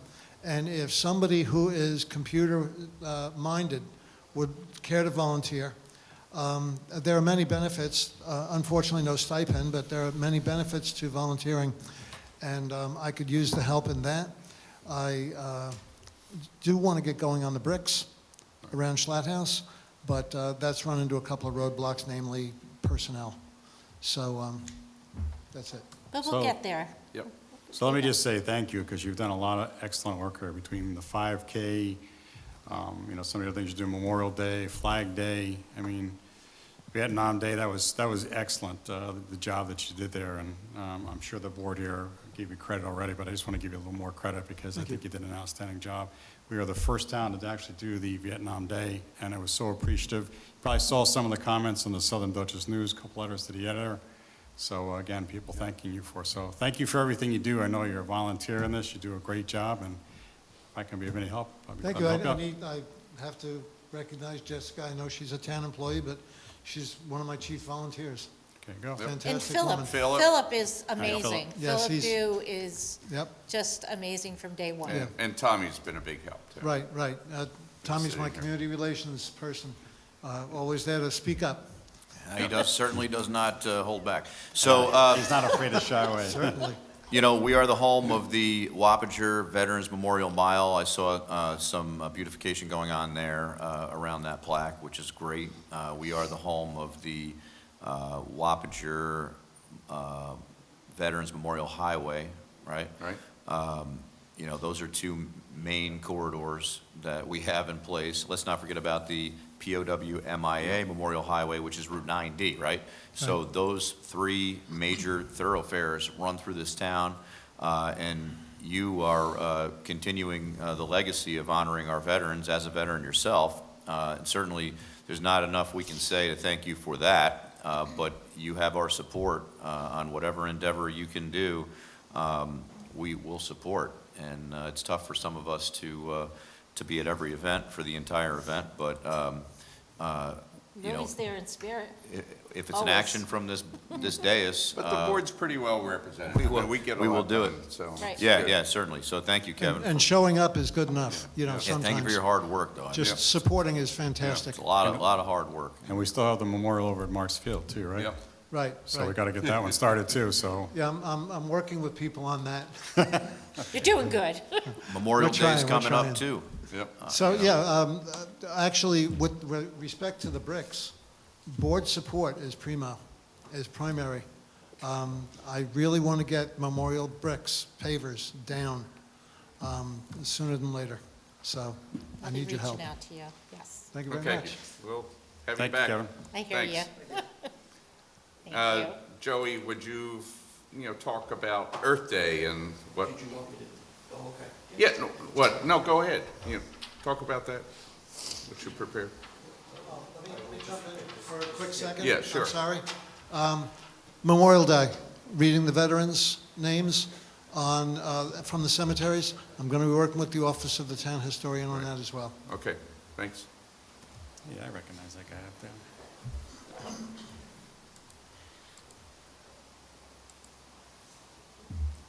Thank you, Supervisor, members of the town board. Last Sunday, actually, which was yesterday, we had our Earth Day cleanup. And it was actually pretty well attended by residents and employees and organizations alike here in our town. For the first time, at least in recent history, we were able to plant a tree here in front of Town Hall. And again, that is thanks to the $1,000 grant that we received from the New York State Urban Forestry Council. So on Sunday morning, Supervisor, Councilman Casella, East Fishkill Supervisor Nick D'Alessandro, and New York State Senator Sue Serino and I planted this ceremonial tree right out in front of Town Hall. Redbud tree. Redbud tree, yes. Beautiful tree. Which graciously, from Sean at Sunny Gardens, we were able to receive a discount on. The vision and plan that the supervisor and I had discussed and developed was to plant a row of these trees along Middlebush Road to provide more of a calming street, tree-lined street, which would be Middlebush Road. But also, again, to replace some of the trees that used to have been cut down or diseased that were formerly on the town hall property. The $1,000 grant that we received covers a significant portion of the trees that we plan to plant here throughout the town, but unfortunately would not fully cover the cost of the project here in front of Town Hall. So we're coming before the board tonight to potentially get a $1,000 stipend, if you will, to complete the project of planting the trees along the frontage of Town Hall here, or any amount that the town board sees fit to finish that project. This way, we are not dipping into that grant, so we can continue to plant trees out at Martz Field, or Capitol Point, or Carnwath, or some of the other parks that we've identified tree plantings at. So, Did you confirm the rough estimate, about 10 trees? is what 10 we would- trees, yes. Yeah, that would- And Sunny that would- Gardens Yes. would have them, or Yes. somebody Yes, else? we would be have going them? through Sunny The- Gardens. With the red buds? Yes, red buds. Did you check out Cornell to see if they have redbud trees? They have small saplings. We were hoping to be planting these 5 to 6 foot trees. This way they are kind of mature prior to planting. Since this is right along the road frontage, we don't want them to, potentially be destroyed. over? Mowed over, or, And we're Mowed sure, destroyed over, right. earlier. and we're sure they're far enough away from Middle Bush Road so that the salt and everything else is not going to affect them, because I think that's Outside of the easement Okay. as well, and Okay. far enough away from the drainage. Okay. And our supervisor is a resident arborist and planting expert himself, and he would have noted that also. So, Did we reach out to any other vendor in the town that would have these trees, if they would donate? no, we have not. We have. That we might have, be yeah. an We area can to always look explore at. that. Yes. We've always had a very good working relationship with Sean over at Sunny Gardens. Actually, No, his, I understand his family that. And I know planted him most well. of the trees. Yes. I know Sean well, I know his family well, but, we also have Adams, we also have other agencies in the town that might be willing to donate. Yeah. So we It's might want to, Something that we can definitely Please. explore. Yes. Yeah. Will do. and then check out Cornell and see if there's a couple bigger ones that, Yes. Yeah, If they any they bigger ones don't, will we snatch them checked up, that but- out. Well, or we they will may see. know someplace where you could get them. Yeah. And again, Cornell Cooperative Extension is operated at the Dutchess County Farm and Home Center. And, Right. and I just had a agricultural breakfast last Friday up at the fairgrounds for the county. And this came up in discussion, and unfortunately, I've they don't asked really them to have any work with- full-grown ones. But Yeah. we're always on the lookout. But again, if the town board does allow this project to move forward, we would be able to provide a nice beautification of Wappinger Town Hall, which sorely needs it. I would suggest that we reach out to the other vendors in the area before we go any further Okay. and see if they would be willing to donate I to think this that- worthy cause. I think we need to do, though, is at the next meeting, after we've explored this, let's have a think it's resolution set to great. go to, if you can't find anything else, if it's $1,000, let's have it ready to go, because it's, Right, we need to Beautification. get it in before the heat comes, so we Without need to the get it planting off the season. the cooler weather. yeah, so, do the research Yeah. Ms. Bettina asked for, and let's get something ready for the next meeting available. And I mean, we don't May have to 9th. plant all 10 at once. Well, it's probably best we do, Yeah, we might as well get them all to done. get it all looking the same uniformity. Otherwise, they'll grow in different, That's true. I think it's best to do it. It doesn't cost that much, quite honestly, so. And you do have the grant for the $1,000 already, so, Even 500 Well, that, I'm sure it would, however, would be something. we have to be prudent Okay. with the taxpayers' Oh, money. of course, I understand. I So know you do, What were some so. of the areas that we covered on, Earth Day? I did two myself, and others, I was on Councilman Casella was there. Myers Corners, as well as Marcy in the back with us on Myers Corners, so thank you very much. Yep. So we had a number of us, Rob Faust was out there with me. We had a very good contingent out on Myers Corners Road. Every year, historically, that first 1,000-foot Right. stretch of Myers Corners Road from Route 9. Right always, across from gets Hannaford's. Yeah. covered in trash and other debris. So I we had a don't good know contingent why. out there. And- We believe it blows over from Hannaford. And actually, I was talking with the highway superintendent, maybe we might have to recommend a site plan Right. revisit to plant some bushes along there or something to try to catch the debris. And we had the Rotary We had work with Rotary us out on on Route Route 9. I did Sergeant Palmetier and also the cemetery. Yep, we also had a Middle Bush. contingent that hit an area of Imperial Boulevard. Yeah. Although not a town road, these residents themselves identified this as an area And of the, concern. We had Old Post Road in front of Right. Adams, that stretch. Isn't that a village road that comes through the town, right? That is correct. Yeah, that is correct. Right. And Oh, it's a private road? Yep. Oh, okay. And, you know, we That's up for debate. Dutchess wanna County thank- government disagrees, but with that, my grandmother and I also cleaned up Carnwath Farms, the gardens there, and I want to make note and appreciation of Mike Sheehan.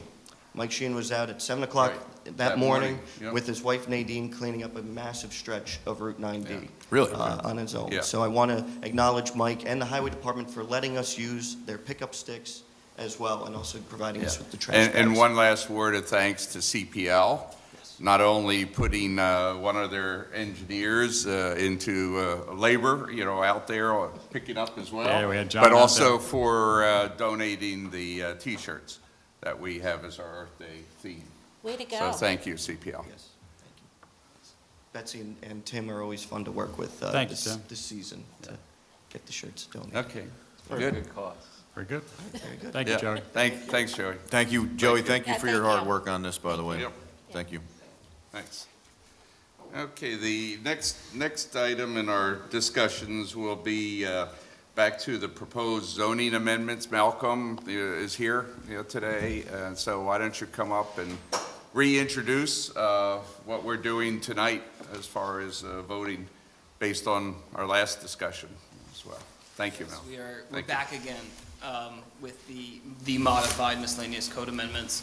The county had made conditional elements regarding the EV charging stations. We've removed that completely to avoid that issue, and the rest of the miscellaneous code amendments stand as last I was here.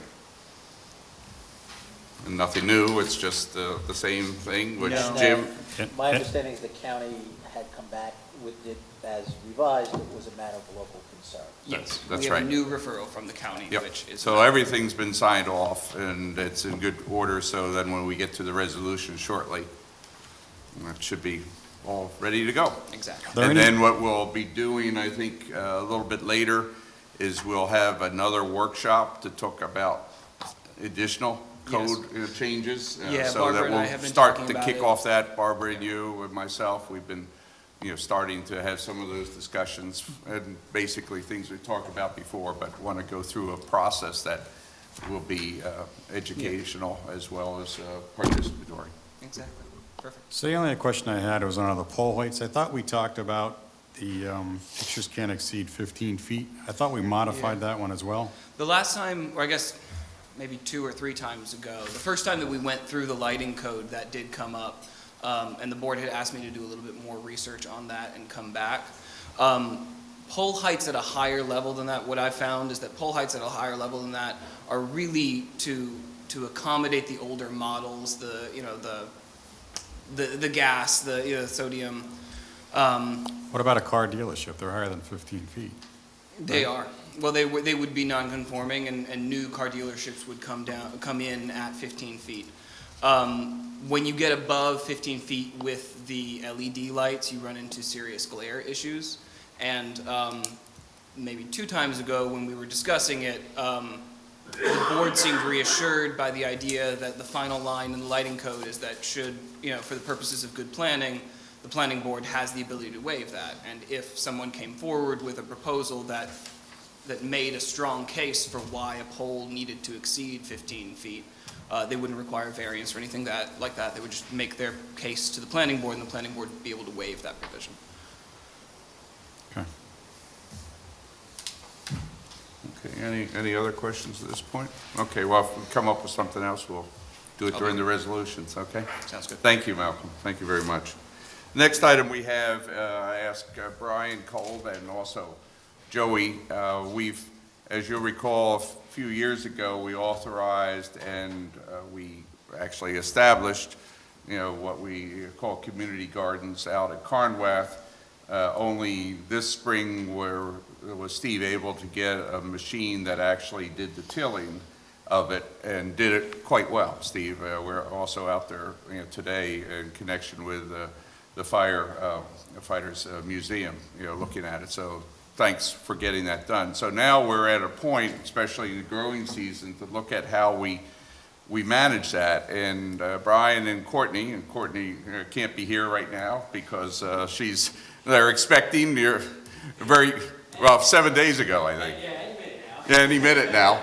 But, Brian. So we figured we'd make you sit here for an hour. Yeah, Really? that's right. I told him he could jump out any time. He's been watching his phone. You could, So, without further ado, why don't my you God. and Joey, because Joey's helped put it together, and of course, we've been looking at ways to do this. But the key is that Brian and Courtney, would like to help us with the management of it. None of us have the time to do it. Steve, would lose more hair if we suggested he would. And so go ahead, folks, and present, which I think is a good proposal overall. Thank you, Supervisor, members of the Town Board. In 2019, the Town Board approved and authorized a agricultural community garden plot be established at the top of the ridge over at Carnwath Farms. It's about an acre in size, and it's been fenced in. And since we authorized this, unfortunately, this plot of land has sat vacant. It's been overgrown, some sumac trees, but fortunately, thanks to our Supervisor of Buildings and Grounds, Steve Frazier, it has been tilled twice over this season and ready to go for growing.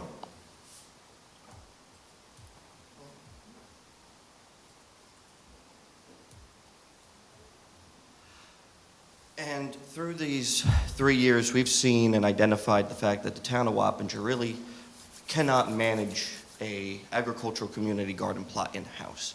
To be quite frank, we're not going to pass this along to Steve and his team. They just don't have the time for this. This is not something that the supervisor's office would manage and oversee. And our senior garden club has more than enough on their hands right now to take it over. And our senior garden club did a fantastic job Yeah, over the beautiful. weekend beautifying the side of Town Hall as well. So we ended up reaching out to our good friends, Brian and Courtney Kolb, that live, just a mile away over on Old State Road, right up and over Wheeler Hill. And tonight, Brian will talk to you folks and present his family's proposal to enter into a public-private partnership to manage this 1 acre site, to allow it to be used by our community, and have it be an active growing field. Again, right now it's not. And also expand on this site for it to be used for programming and potential event space as well. So at this time, I'll turn it over to Mr. Brian Kolb to talk about their overall proposal. Hi, everybody. Thank you for your time. Yeah. Put the microphone closer because it's Oh. to record it Okay. on the video.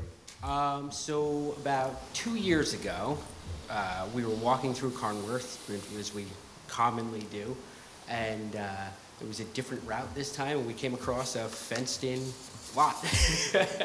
So we reached out to Joey and, asked what it was used for, or asked what it could be used for, and they wanted it to be a community growing space. It needs a lot of work. It needs a lot of time. It has been tilled, which is amazing. I was just up there today as well. But there's still sticks and rocks and, a month's worth of work to get up there. Our family loves gardening. We love growing. We do it at our piece of property pretty extensively. And through that, we've reached out to our neighbors from Chelsea all the way out to Didell Road. We have people stop by and ask us about our gardening and our farming and just how we're living on our piece of property. I think if we could do that with a community space that has potential for massive growth, and willing people, volunteers, participants that we can get, I think it would be a good community relationship between us, myself, my wife, my daughter, my future son, to start that relationship. So I guess the primary focus would be to prepare the land. It's been tilled, but it does need, it needs to be raked. It needs plots divided for community gardening. We need to bring water. We just, your typical gardening statues. So that's our proposal. I think that we can establish future events with Carnworth alongside of that, with the crop that we grow. We love to grow garlic and strawberries, and those are huge events in other districts and counties, and I think could be a phenomenal potential at Carnworth to do that. And along with Joey putting on events there, it's just, I think, a very good thing to do. So you would manage this project completely? Yes. And what do you do with the fruits and everything that you've grown? You keep it yourself? Do you sell it? What do you do with it? We would like, depending on how we can structure the deal, we would like to have a section that our family can use and grow off of, either for profit or event space, in a farmer's market at Carnworth, or, something along that line, and then have community plots available as well for the residents to have a community garden As we talked that about we would before, manage. yeah. And also, the school district has indicated, to want to have a cooperative, program with interns and also build it into their curriculum. I forgot to ask Dwight Bonk There's- about that, but they're willing to do that too. There's many steps to the process. As I see it, there's a lot up there that could be farmed for the good of the community, and I'm willing to do it. Have you reached out to Stony Hill Educational Center, In terms of, community farming? they They have have, a program in place. they have a program in place. Have you reached out to them, either one of you? I have in the past. They have their own independent program. that they Right, stick but to did them. you They- discuss that with them to set this up and what it takes and the In- in- requirements and things of In the that past, sort? we have, yes, we talked to them about fee schedules, we talked to them about what it entails to manage and operate. We spoke to them about their successes, their failures, and that's when. And even working with us to help till the ground and so forth, and they wouldn't do it. Can Yeah, you they would not provide do that it. information to the board so we can review it, please? Yes, and I could tell you a summary right now is, basically, they were not interested. They were focusing on their own facility, rightfully so. And from those facts that we gained from them, we determined that it would not be prudent for the town to continue to operate this site, because again, it's been 3 years. 3 years since the town board authorized putting a fence up, 3 years of it sitting vacant. And again, we just cannot be managing this. And right now, we are seeing agro-tourism blow up throughout Dutchess County right now. It is a huge thing where people are coming, and they would be coming to this park, which is underutilized, for events, for this agro-tourism type program and events. And basically what the Kolb family would be looking for is a revocable license agreement, public-private partnership with the town for this site, for them to operate and manage it. Because as we see it right now, it is just not feasible for the town of Wappinger to do anything with that 1 acre there. Jim, is there any legal prohibitions on doing this? No, there's, community gardens are recognized under the Agriculture and Markets Law. It is a permitted use on town property. I believe, there's programs through New York State Ag and Markets that provide some assistance Right. for the programs. So they have, I don't know what their grant money situation is, currently, but, they have a community and gardens and urban agriculture office. I mean, the primary focus is in urban environments rather than more rural environments, but, in looking at the laws, there's nothing that would prohibit it. This is a parkland, and, it's from the case law, it's a permissible park purpose.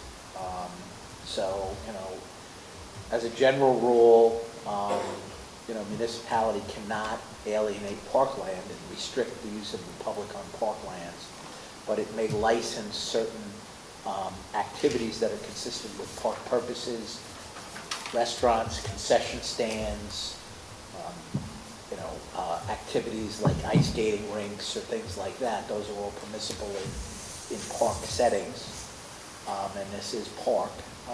There's a restrictive covenant on this portion of the property, which was granted to Dutchess County for the funding that was associated with the purchase of the land, but Right. that permits farming. So farming is permitted. You can't have You can't change the topography of the site under the terms of the agreement, so you couldn't, you know, Right. regrade it, but, you know, to the extent you till it and farm it, it's permissible.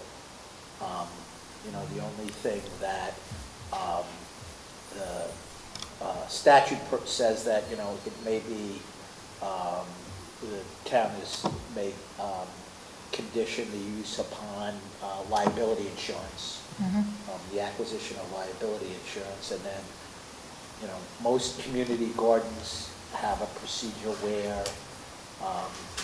you know, you can lease out the plots to different people. So, you know, that's one of the questions here. If you're gonna, you know, if it's going to be just one piece that's being, you know, allowed for the Kolb family to use it, if that's the case, then in essence, this would be more like a caretaker type agreement to use this on the part of the town, or if you're going to set it up as a community garden where you divide the plots to allow the public to come in and use each individual Right, plot. that's and what grow I'm what they understanding want. it to be, that the public will be able to go in and use plots of land under their discretion. If somebody wants to grow tomatoes, Correct. Yes. they don't need to get approval from, So that you would, know. that would still have to be worked out, but it's a 1 acre plot that's up there. And I think for year 1 to 2, we had estimated 10, 20 by 20 plots for individuals, and this would be through the town, either to rent or a lottery system to be able to use, you know, in that sense of the plot.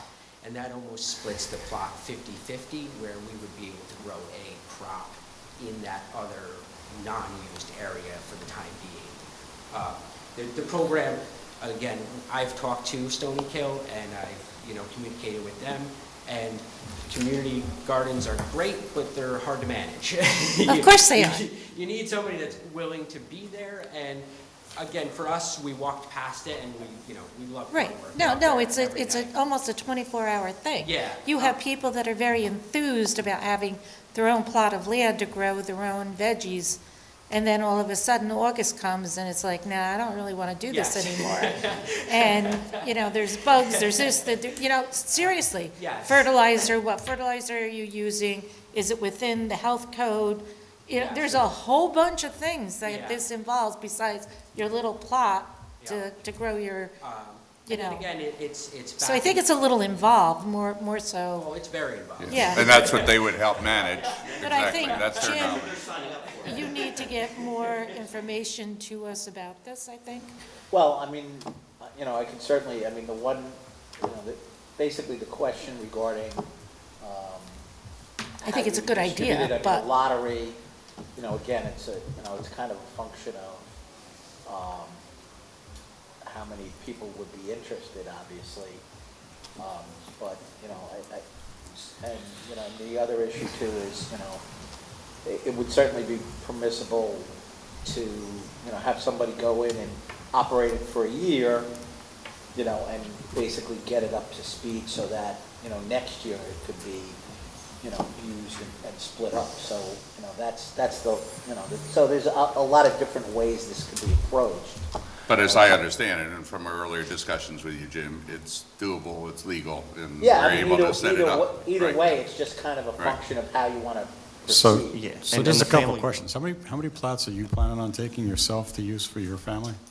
With the 10 by 10 plots or the 20 by 20 plots this year, it's about 3/4 would be, and our idea is to do a single crop, either a garlic, and that would be for the coming spring of this year, or a corn or a sunflower, to develop a program at Carnworth, to structure an event and work with Joey on structuring an event there to utilize Carnworth, to bring people into Carnworth.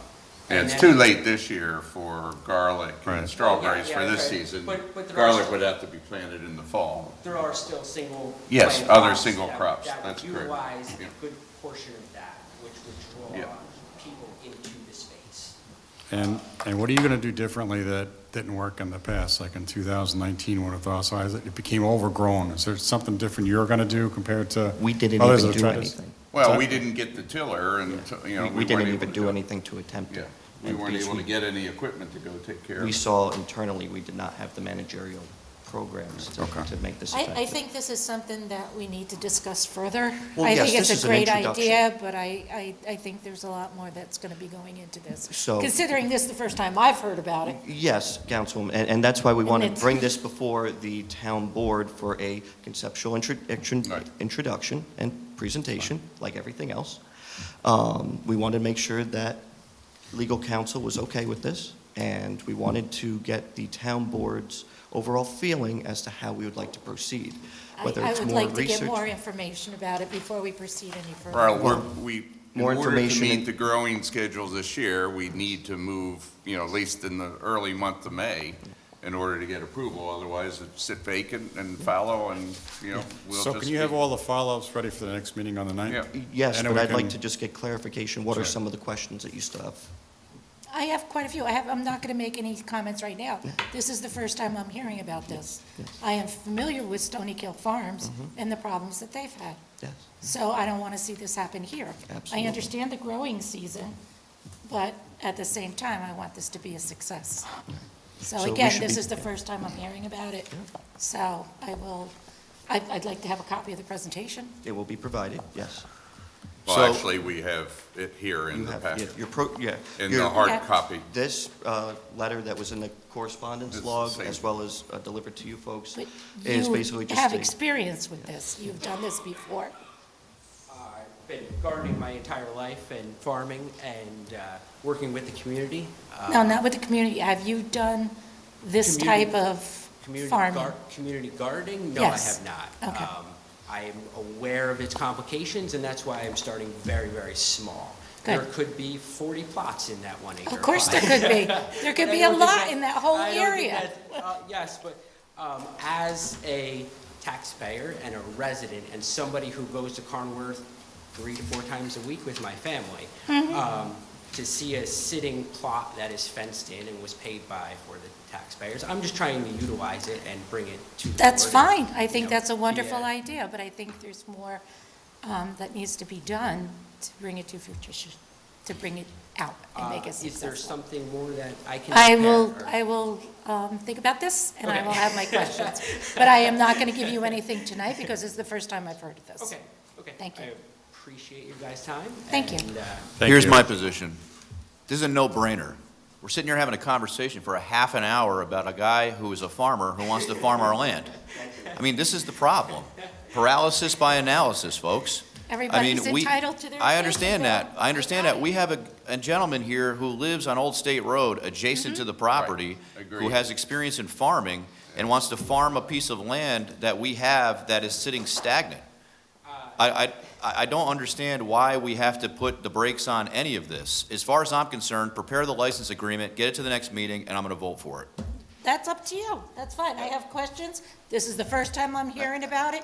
It's in my But ward, and I would like... what possibly Bill, negative I'm not could gonna there be? discuss it right now. What could there be negative about this? I didn't say it was negative. I have questions that I want to be, I I'm want just to be sitting able here, to I mean, address. I gotta be on a plane and, Okay, you good. know, at 4:30 in the morning, and I'm sitting here listening to a 30-minute conversation about a gentleman who's trying to do better for Carnwath on his own time to improve a section that's been sitting stagnant for 3 years, who's gonna put his own blood, sweat, and tears into this, and we're sitting here trying to figure out ways to make it more complicated. To me, this is. Nobody's asking to be complicated. This not is saying- the I'm not- first time that I'm hearing about it. I'm not saying that you are, but the Okay, point is. so the- until the- we get more information, I point don't is- want to go any further.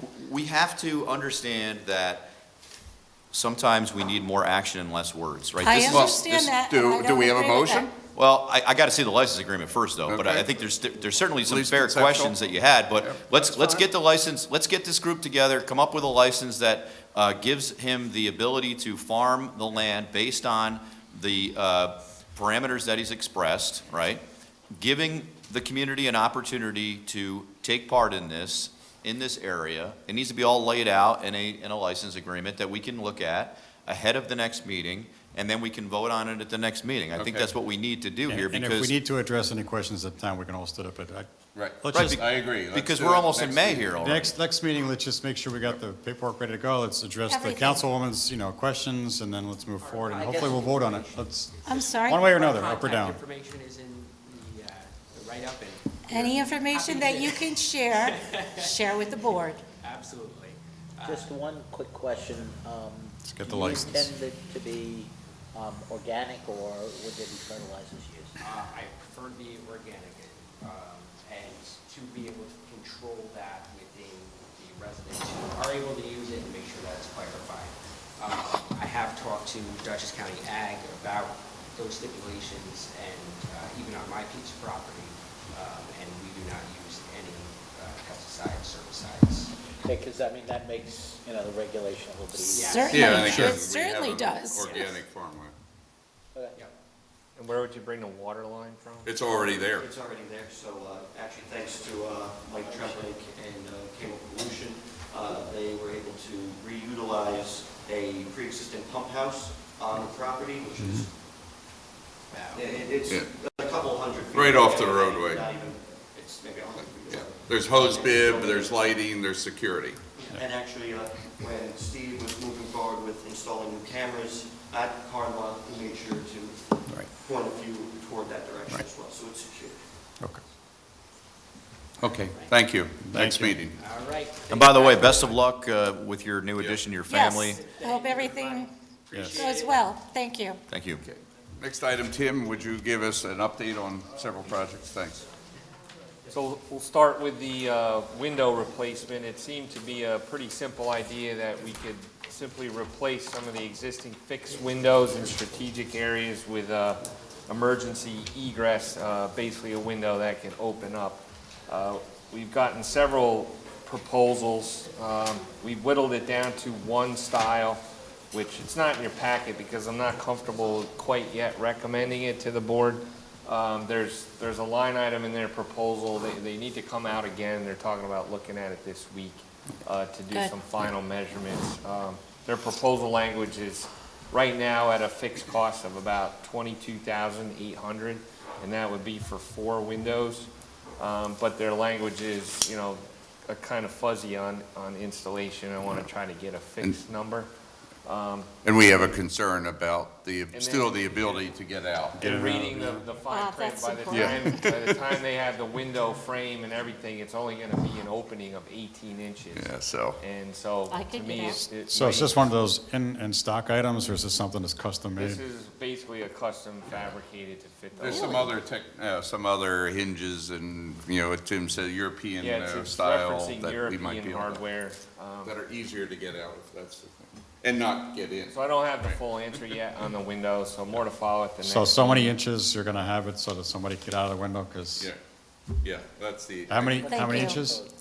So the 18. building, this is not a resident, so I explained this earlier to somebody, the building code is referenced residential, and if it was a residential application, we're not a residential application, but if it was, the minimum is 20 inches. Right. So we're under, like, a baseline standard for Yeah. residential, so I'm kind of feeling it's a futile Yeah. attempt to try to make something Yeah. fit, but we'll find out a little bit more. But again, under a period of crisis and stress, You gotta be able to people, get we out, can't yeah. have it so that there's Granted, any it'll be question a of how very you get tall- out, yeah, right? It'll be They a have to very be able. tall opening, but not very But wide. you wanna make sure, though, that wanna be able to it's, get if it's people 20 Right. inches is We have kind to- of the standard, that you get 20 instead of 18, because I don't wanna just put wanna something there push just to people put to something it. there I- and find I out would people get can't get stuck out. in That's the right. Yeah. 18-inch window. Yeah. Well, when you're moving quick, you're gonna get stuck, I don't think I can get through 18. even normal times. Yes, you're-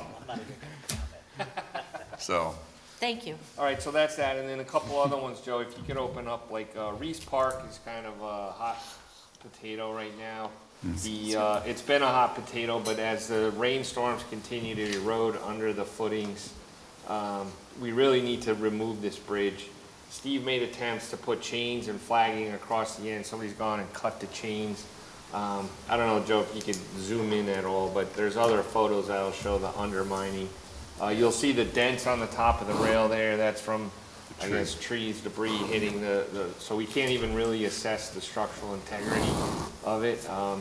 but there's some other photos there. If you could zoom in, you'll see that caisson is like completely. It's ready to go with the It's ready. erosion. Yeah. We have to get it out Yeah, now. and So we have a resolution on that tonight? Right. Yeah, so Okay. Steve met with Jeez. Clove. Clove is on your That's awful.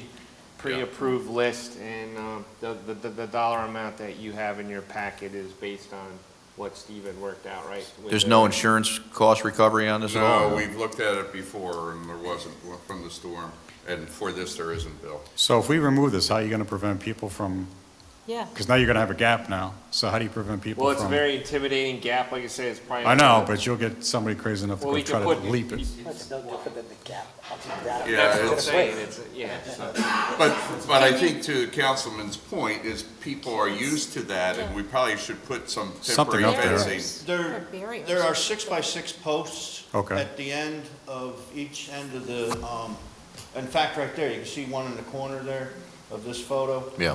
What I'm gonna do is take a 2x6 and span Perfect. that Good. gap. Okay. with- Good. And put. Yeah, you just want to make signs sure, on make it yellow, something so they can, Right. whatever, Yeah. they can see it. Must And have been also post signs on the. must have been a lot of water Yeah. coming No. down that, Hunter Yeah. Creek, to That's do right. that, jeez. According to what the Randolph School tells us, a huge amount some of this rain we've had, so. Well, we've had so much rain. Yeah. Yeah. Well, that thing would have, even though it's damaged right now, that thing would have been coming down anyway from that erosion. That's Correct. crazy. Yeah. And that's good. So So I- right now, we'll be just passing a resolution hopefully on the removal. Removal of it. Yeah, let's get it right? out of there. Then we'll get further estimates. CPL has to do some more engineering studies and looking at that. And then we determine, can that bridge be repaired? Or we have to No. do something else, right? But anyway, we'll cross that bridge when we get to it. Uh-huh. Like what you did there. But priority is to get it out, Yeah, let's just get it out, we'll get it, God bring forbid, it, bring it to yeah. recycling, right? Yeah. unfortunately. Okay. Cut it up. And, Tim? you- Okay, so no. then other, like town hall parking was another issue. Steve and I had looked at the back area by the dumpsters and, I'm thinking the issue is poor subsoil, little if any sub-base under the pavement, very shallow groundwater, table that we have minimal elevation to work with on separation. In fact, you can see where the water is like seeping out. So, what I suggested is we got a quote for a geotech investigation. That's to go around and do multiple borings to study the whole site. It's $8,400. If we just focused on this back area, it's about $5,700. The information isn't gonna go bad. It's like if we get them here, it's really you're saving the cost of But we multiple. need to But know they need before it, this won't last winter. No. and- Next winter. And so the idea is let's get a better understanding of what's going on underneath and, For any future development or Right. anything, sure. Right.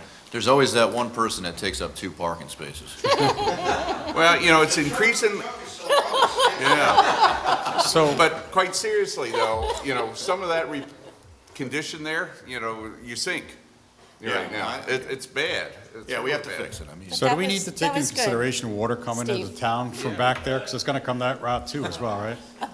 Further over. Further right, over? To the ESB and then up and over. Okay.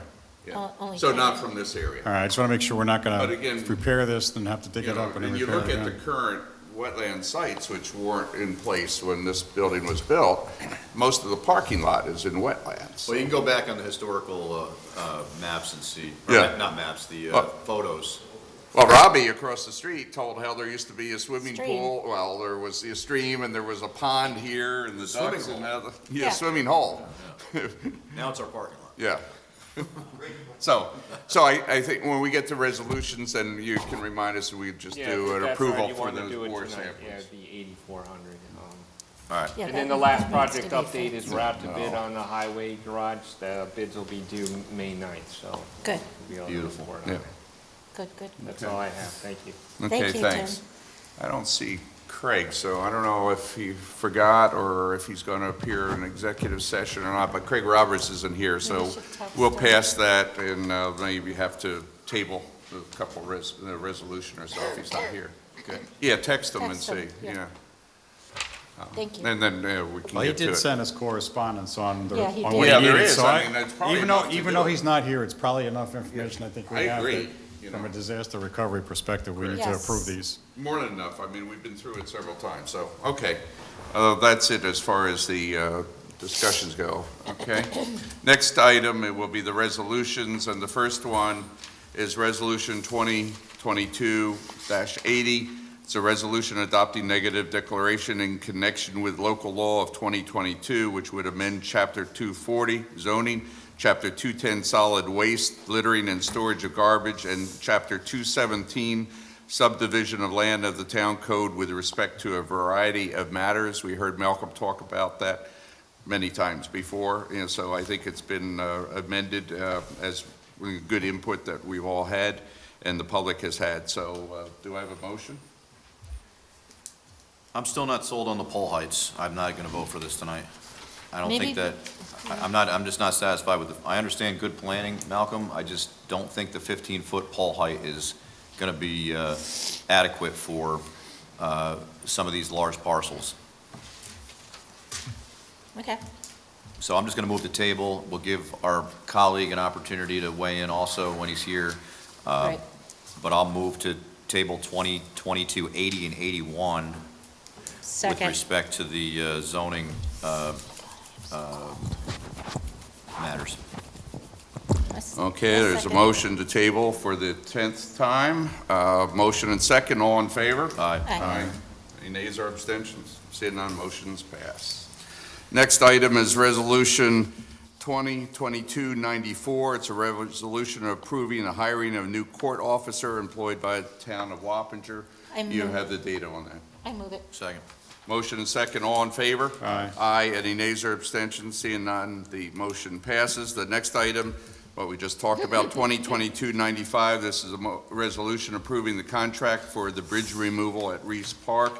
This is an amount of $3,430 from B0917 unallocated fund balance to B.711.0403, Reese Park. I'll move it. Second.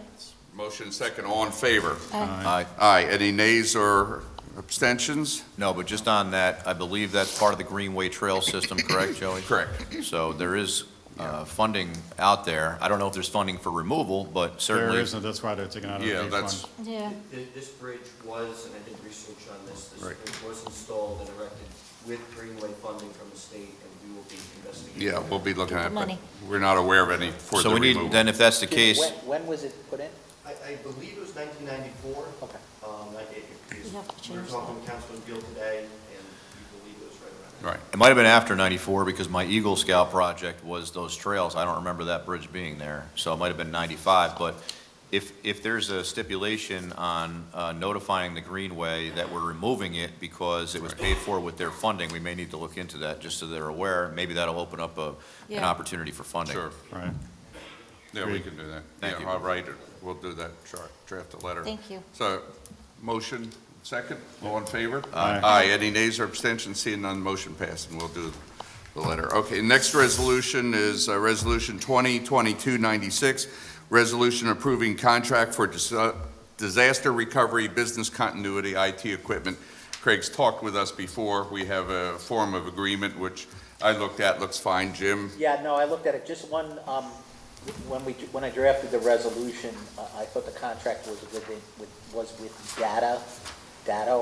but Datto's correct. The resolution should be with Roberts IT Yeah, Consulting. he's Yes. going to enter So into it, wherever then it do that. says Data. Change it to Datto, Roberts. Datto's replace the name of Roberts it. IT Consulting, Inc. Oh, Yeah, okay. but That's all right. then. It's Tell them fine, that we word. don't. Thank you. Yeah, That's, yeah, they're the, Joe, you got that right?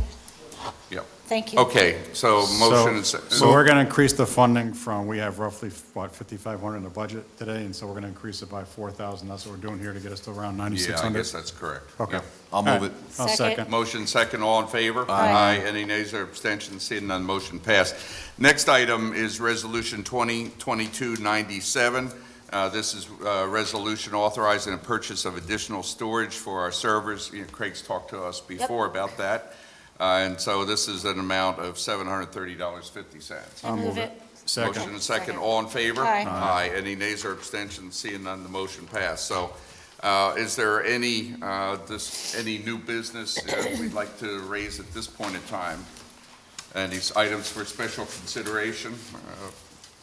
If not, then we go into the motion for executive session. I'll move it. go to Second. executive session. Okay, well, before we do, I want to say the executive session would be to discuss a lawsuit, union contract negotiations, property claim damage is what I have.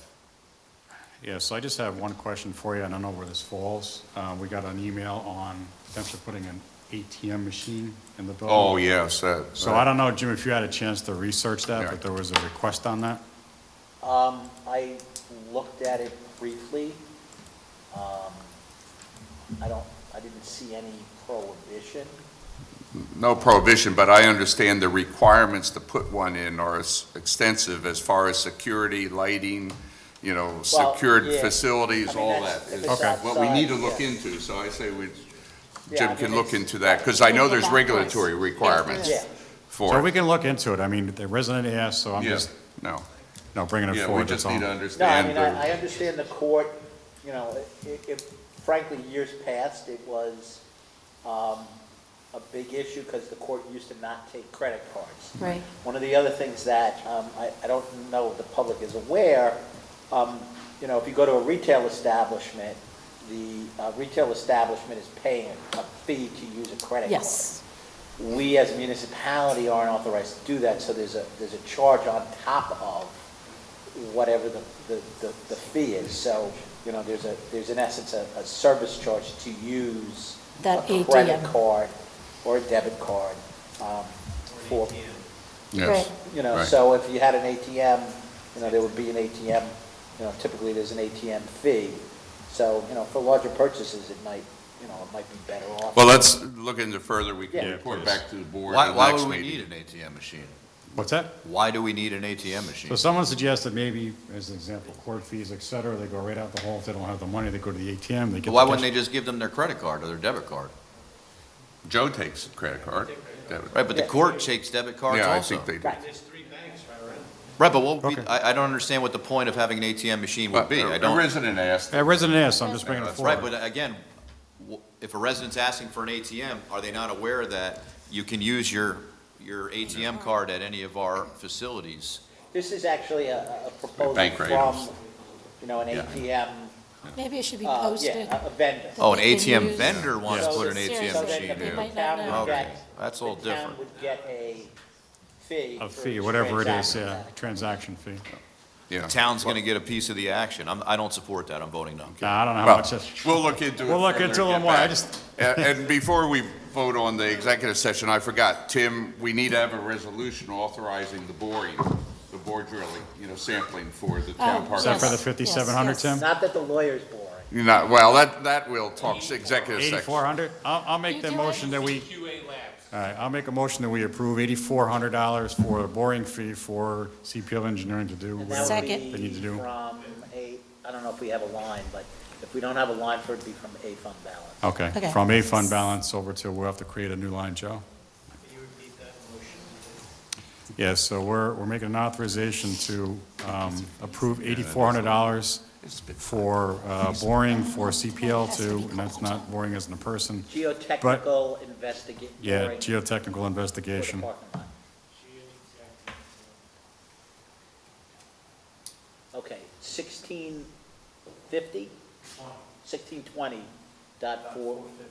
would be the line. 1620.450 would be the line that it gets Okay, transferred to. put it there, we can check tomorrow with Frederick, just to make sure. Okay. Yeah, So- the town I gotta- hall line. You made a motion. I made a And motion. second, Second. motion second, all in favor? Aye. Any nays or abstentions? Seeing none, motion passed. Now, a motion for executive session. I'll repeat it for discussing lawsuit, union contract negotiations, property claim and damage. I make a motion, we go in executive session. I'll second it. Okay, motion and second, all in favor? Aye. Aye. Any nays or abstentions? Seeing none, the motion passed. Thank you.